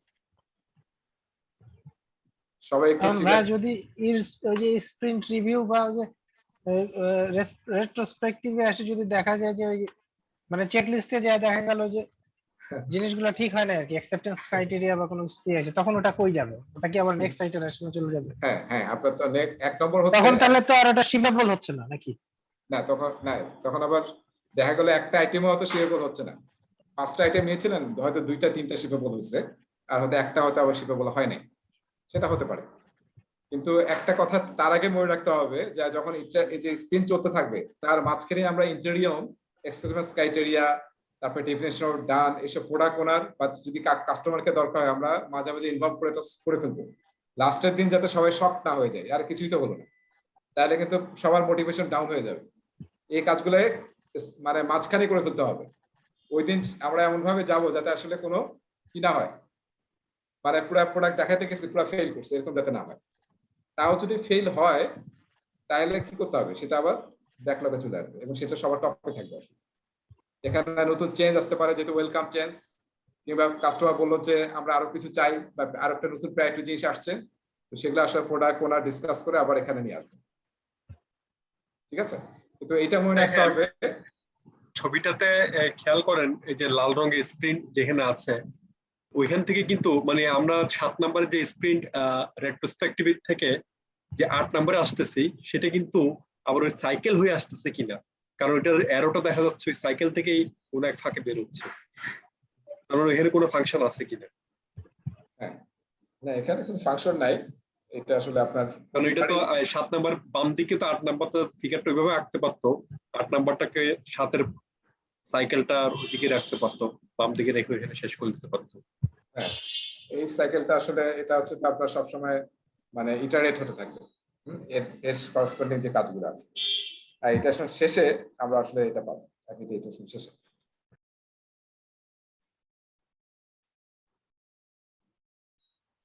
আচ্ছা, ছোট্ট একটা এক্সারসাইজ করি আমরা, দেখেন তো সবাই পারি কিনা এটা। এস্টিমেট কে করবে?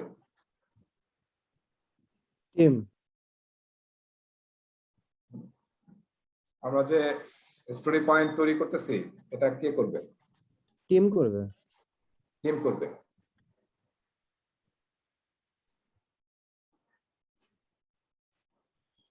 আচ্ছা, তারপরে ব্যাকলগ প্রায়োরিটিস।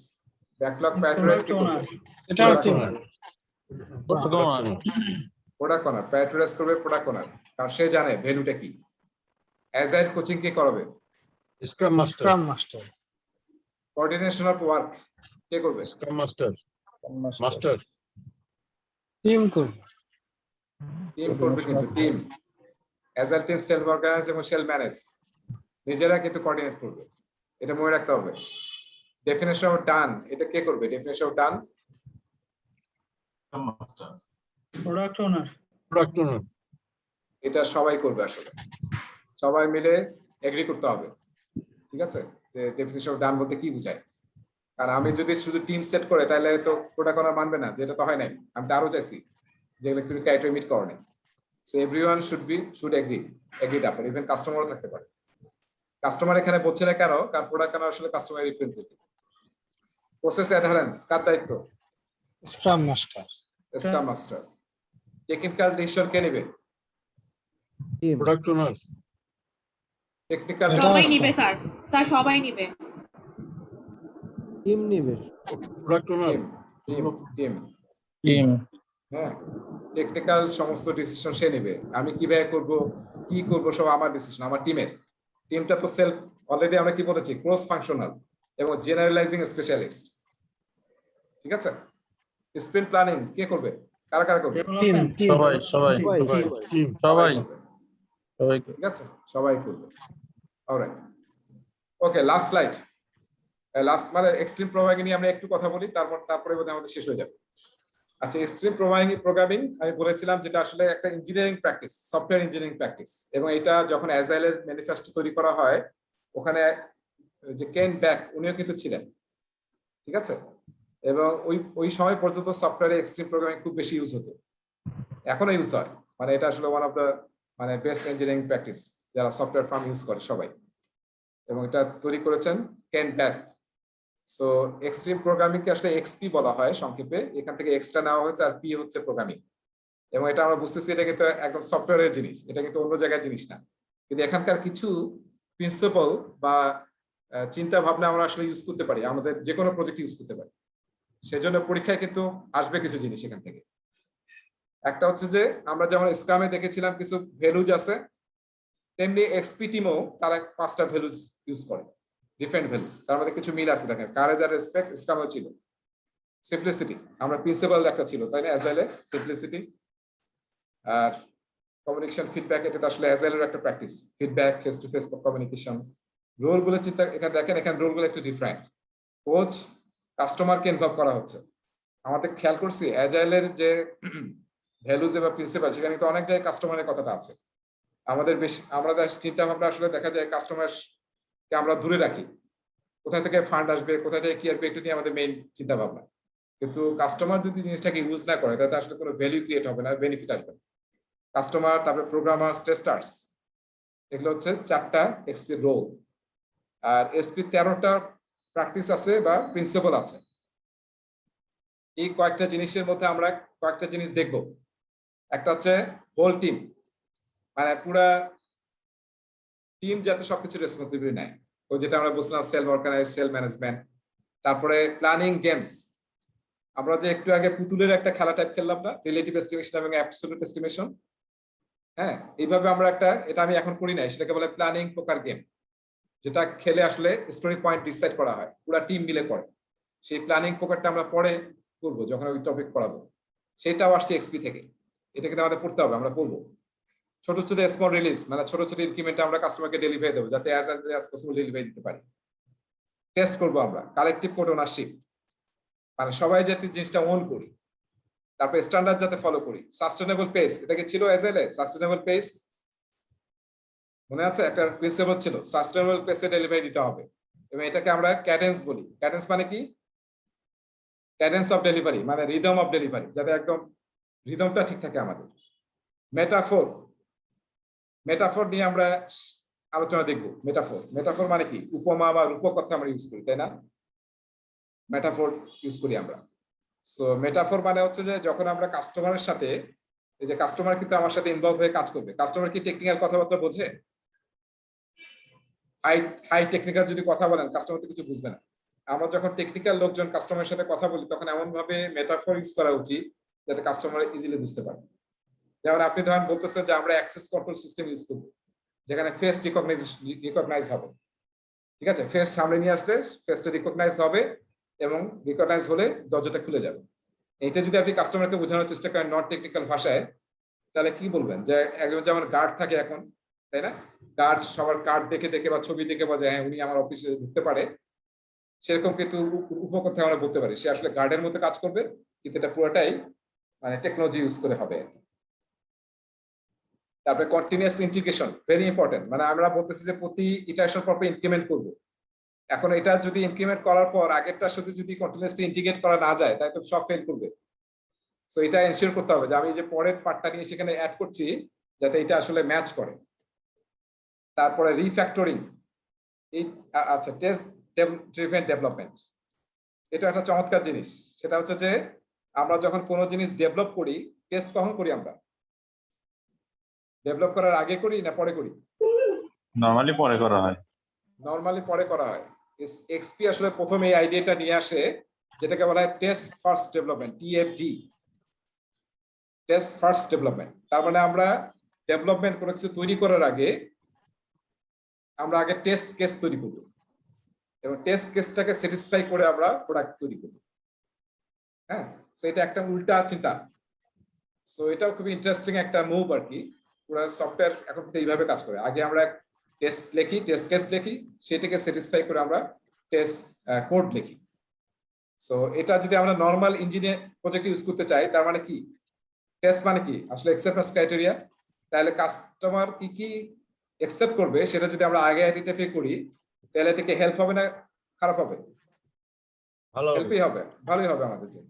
ডাক্তার যে ওষুধ দেয় কি করে? আগে টেস্ট করে নাকি? আমরা এখন সবাই বিরক্ত হয়ে যায় যে আগে ডাক্তার খালি একটু দেখে বোঝে এই টেস্ট করে নিয়ে আসেন।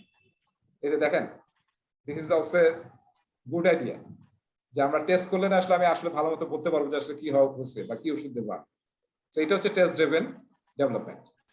রিফ্যাক্টরিং একটা শব্দ আছে। ফ্যাক্টর মানে কি?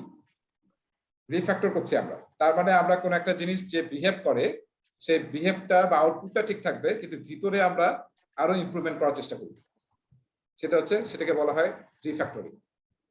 আমি এইসব নিয়ে হয়তো আরো সামনে কথা বলবো। আর ডিজাইন সিম্পল হতে হবে। যে আমরা একটা কনসেপ্ট পড়ছিলাম না, পেয়ারিং, মনে আছে? পেয়ার ওয়ার্ক বা পেয়ারিং, হ্যাঁ, দুইজন মিলে কাজ করা। সোয়ার্মিং, মবিং মানে হচ্ছে অনেকে মিলে করে, আর পেয়ারিং মানে হচ্ছে দুইজন। এটা কিন্তু এক্সপি থেকে আসছে।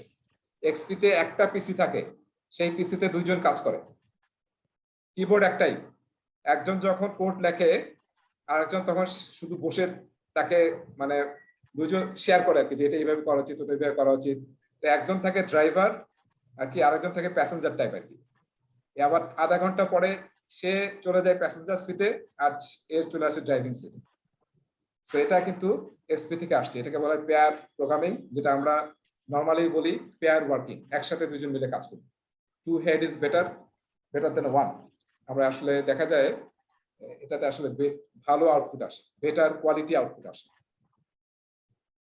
সেখানকার অনেক আইডিয়া আসলে অ্যাজাইল ইউজ করেছে, এবং আমরা আরো কিছু জিনিস দেখবো এটা নিয়ে যখন এই জিনিসগুলো আসবে, রিপিট হবে একদিন। অ্যাজাইল প্র্যাকটিস গাইডের কয়েকটা জিনিস আছে।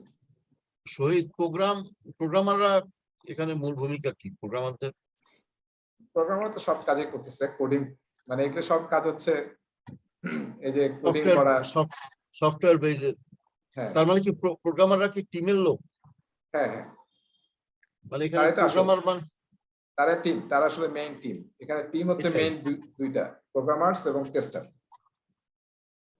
এরা আসলে মেইন Tester- কাজের লোক। ও টেস্টাররাও তো প্রজেক্ট Test করবে। ম্যানেজমেন্ট টিমের লোক। হ্যাঁ, ওই যে আমরা যেটা ডেভেলপমেন্ট টিম বলছিলাম বা টিম বলছিলাম, তারা আসলে এই দুইটা, যারা মেইন তাহলে এখানে- কাজটা করবে। তাহলে এখানে প্রোডাক্ট ওনার কে? এখানে কোনো প্রোডাক্ট ওনার নাই, এটা তো এক্সপি, আলাদা মেথড। মানে কিন্তু কাস্টমার customer- আছে তো, কাস্টমার তো কাস্টমারের ডাইরেক্ট আছে। ফিডব্যাকটা দিবে, কাস্টমারের হ্যাঁ। রিকোয়ারমেন্ট এবং ফিডব্যাক দিবে। রাইট রাইট, কাস্টমারই আছে, প্রোডাক্ট ওনার নামে কোনো রোল এদের নাই। ঠিক আছে, তাহলে এক্সপির অনেক আইডিয়া আমরা দেখবো এবং আমরা ইউজ করতে পারি, কিন্তু নরমাল ইয়াতেও ইউজ করতে পারি। ওকে, তাহলে রিফ্যাক্টরিংটা একটু আগে বলুন। রিফ্যাক্টরিং আসলে এটা সফটওয়্যারের Refactoring। শব্দ। হ্যাঁ হ্যাঁ, সব মানে সফটওয়্যারের শব্দ। সেটা আসলে কি হয়, এখানে দুইটা টার্ম আমি একটু বলি, তাহলে আপনাদের একটু বুঝতে সুবিধা হবে। সেটাকে আমরা বলি হচ্ছে, একটা হচ্ছে টেকনিক্যাল ডেট। সবগুলো আসলে একটু সফটওয়্যারের শব্দ, কিন্তু এটা না যে আপনারা আপনাদের অন্য প্রজেক্টে ইউজ করতে পারবেন না। রিফ্যাক্টরিং টেকনিক্যাল ডেট মানে হচ্ছে, আমরা অনেক সময় ডেডলাইন অ্যাচিভ করার জন্য হয় না, সব প্রজেক্টে কিন্তু ডেডলাইন খুবই টাফ হয়ে যায় অ্যাচিভ করা। তখন আমরা কি সমস্ত standard policy procedure quality follow করতে পারি? হ্যাঁ, ভাই দেখা না। ধরেন, হ্যাঁ একটা প্রেজেন্টেশন দিতে হবে সচিবের কাছে, এখন বা একটা ডকুমেন্ট জমা দিতে হবে, 100 পেজের ডকুমেন্ট, আপনার সময় মাত্র 3 দিন। আপনি বিভিন্ন জায়গায় কাট পেস্ট করে নিয়ে এসে খুব তাড়াহুড়ো করে করছেন, দেখা যাবে ওখানে গ্রামার ভুল হয়েছে, তারপরে সেকশন গ্রুপে যেভাবে সাজাইছে ঠিক হয় নাই, আসলে ছবি এক জায়গায় ছবি আরেক জায়গায় গেছে। তার মানে কি, আপনি হয়তো ডেডলাইনটা মিস করছেন, কিন্তু টেকনিক্যাল ডেট কিন্তু তৈরি হয়েছে, ঠিক আছে, ঠিক মতো করেন নাই জিনিসগুলো। তখন আমরা কি করি, এই টেকনিক্যাল ডেটটা দূর করার জন্য আমরা রিফ্যাক্টরিং করি। রিফ্যাক্টরিং মানে ডকুমেন্টটা তো ঠিক আছে, যেটা আমাদের সচিব স্যার চাইছে সেটা ঠিক আছে, কিন্তু আমরা এখন ভিতরে জিনিসগুলোকে রিশেপ করতেছি, মেইনটেনেন্স করতেছি, মানে যেগুলো ভুল হয়েছিল ঠিক করতেছি, হ্যাঁ করে আমরা টেকনিক্যাল ডেটটা রিমুভ করতেছি। তাহলে রিফ্যাক্টরিং মানে হচ্ছে, আপনি যে টেকনিক্যাল ডেট তৈরি করছেন, হ্যাঁ যেগুলো প্রবলেম ক্রিয়েট করছেন সেগুলো সলভ করা, কিন্তু আপনার মেইন যে আউটপুট সেটা কিন্তু সেম আছে, ঠিক আছে। তো সফটওয়্যার এটাকে বলা হয়, আমি কোডিং করার সময় খুব তাড়াহুড়া করে করছে, অনেক উল্টাপাল্টা করছি, কমেন্ট লিখি নাই, মেইনটেনেন্স করি নাই, কোডগুলো আসলে ভালো হয় নাই, যেটা 2 লাইন কোডে হয়ে যেত সেটা আমি আসলে 20 লাইন লিখছি। তো রিফ্যাক্টরিং এর সামনে কি করি, ওই কোডটার বিহেভিয়ার সেম থাকে, ওই কোডটা কি কাজ করবে, আউটপুটটা কি হবে, কিন্তু আমরা ভিতরে আরো বেটার করার চেষ্টা করি, ইমপ্রুভমেন্ট করার চেষ্টা করি। মানে ভিতরে ফার্দার একটা এডিটিং করি আর কি। হ্যাঁ, এডিটিং করি, রাইট, খুবই সিম্পল শব্দে এডিটিং করি, আরো বেটার পারফরম্যান্সের জন্য। এবং যেগুলো আমি ভুল করেছিলাম, ঠিক করি নাই, সেগুলো আমরা ইমপ্রুভমেন্ট করি। রিফ্যাক্টরিং, ঠিক আছে। লাস্ট স্লাইডটা আরো বেশি টেকনিক্যাল, আমার মনে হয় এটা নিয়ে আমি পরে কথা বলবো, যখন একটা টপিক পড়াবো সাপোর্ট টিম পারফরমেন্স, তখন আমি এই স্লাইড থেকে আরো কিছু আলোচনা করব। এখানে আরো কিছু টপিক থাকলো এবং কিছু গ্রাফিক্যাল প্রেজেন্টেশন থাকলো, যেটা আমি আর পড়াবো না। পড়াবো না মানে কি, নেক্সটে পড়াবো যখন আমি স্টুডেন্ট ম্যানুয়ালে একটা টপিক আছে যা এটার সাথে রিলেটেড, তখন আমি পড়াবো। সো আমার মনে হয় আজকে আমরা এখানেই শেষ করি। অ্যাজাইলে যা শিখলাম অনেক শিখে ফেলছি, এবং আমার মনে হয় ট্রেডিশনাল প্রত্যেকটা শব্দ ভুলে গেছি অলরেডি অ্যাজাইলের কথা শুনতে শুনতে। তো সেটা ভালো, কারণ এই অ্যাজাইলের কনসেপ্টগুলো আমরা এখন আসলে পাশাপাশি আলোচনা করবো যখন স্টুডেন্ট ম্যানুয়াল পড়াবো। আজকে আসলে স্টুডেন্টে যেতে পারলাম না। ঠিক আছে, তাহলে অফিসিয়ালি ক্লাস শেষ। প্রশ্ন থাকলে আমরা প্রশ্ন করতে পারি, আরো 5 মিনিট আমি আছি আর কি। এর পরের ক্লাসগুলো কি তাহলে স্টুডেন্ট ম্যানুয়াল থেকে হবে? স্টুডেন্ট ম্যানুয়াল, একদম স্টুডেন্ট ম্যানুয়াল এবং আমি আর ওই যে presentation চ্যাপ্টার slide- 4 থেকে 13 যেগুলা প্রসেস গ্রুপ, ওই যে প্রথম যে স্লাইডটা দিছেন বিরাট বড়, হ্যাঁ 400 300 900 পাতার মনে হয়। 900 কত পেজ, ওইটা আমি কখনো পড়াবো না আর, ওটা আর পড়াবো না। হ্যাঁ তাহলে ওইটা কি আমরা পড়ে নেবো নিজেরা? না না, ওটা আমরা পড়ে নেবো না, এটা আসলে স্টুডেন্ট ম্যানুয়ালে আছে। স্টুডেন্ট ম্যানুয়ালে লেসন 2 এবং লেসন 3 হচ্ছে পুরোটা পিএম বকের উপর, তখন আমরা কভার করব। ও আচ্ছা, কিন্তু আমরা এটার প্রেজেন্টেশন স্লাইড বা পিএম বক থেকে কভার করব। স্টুডেন্ট ম্যানুয়ালে আজকে আরেকটা স্লাইড দিলেন আপনি। আজকে একটা দিছেন। হ্যাঁ ওইটা স্টুডেন্ট ম্যানুয়ালের উপর। এটি নেক্সট ক্লাসে। নেক্সট ক্লাসে ওই আজকে যেটা দিছেন সেটা ফলো করা হবে। হ্যাঁ এরপরে আর কোনো ব্রেক হবে না, ওইটাই ফলো করব। আচ্ছা, ওইটার মধ্যে কি অ্যাজিলিটিটা আছে নাকি রেজা ভাই? হ্যাঁ সবই আছে। অ্যাজাইলেরও আমি যে আলোচনাগুলো এখানে আসলে স্টেপ বাই স্টেপ আমি আলোচনা করছি যাতে আমাদের ফাউন্ডেশনটা ঠিক হয়। এরপর আসলে ডিসক্রিটলি বিভিন্ন জায়গায় আলোচনা হবে অ্যাজাইলের কনসেপ্টগুলো। তো ফলে তখন আপনার এটা জানা থাকলে আপনার সহজে রিলেট করতে পারবেন। আমি তখন বারবার আপনাকে রিলেট করাবো যে আমি কিন্তু এটা আলোচনা করছিলাম, সেই যে আমি 2টা ক্লাস নিলাম অ্যাজাইলের উপরে, কাইন্ডলি আগামী বৃহস্পতিবার আগে সবাই পড়ে নেই, কারণ এটা কিন্তু সব জায়গায় কাজে লাগবে স্টুডেন্ট ম্যানুয়াল যখন আমরা পড়বো।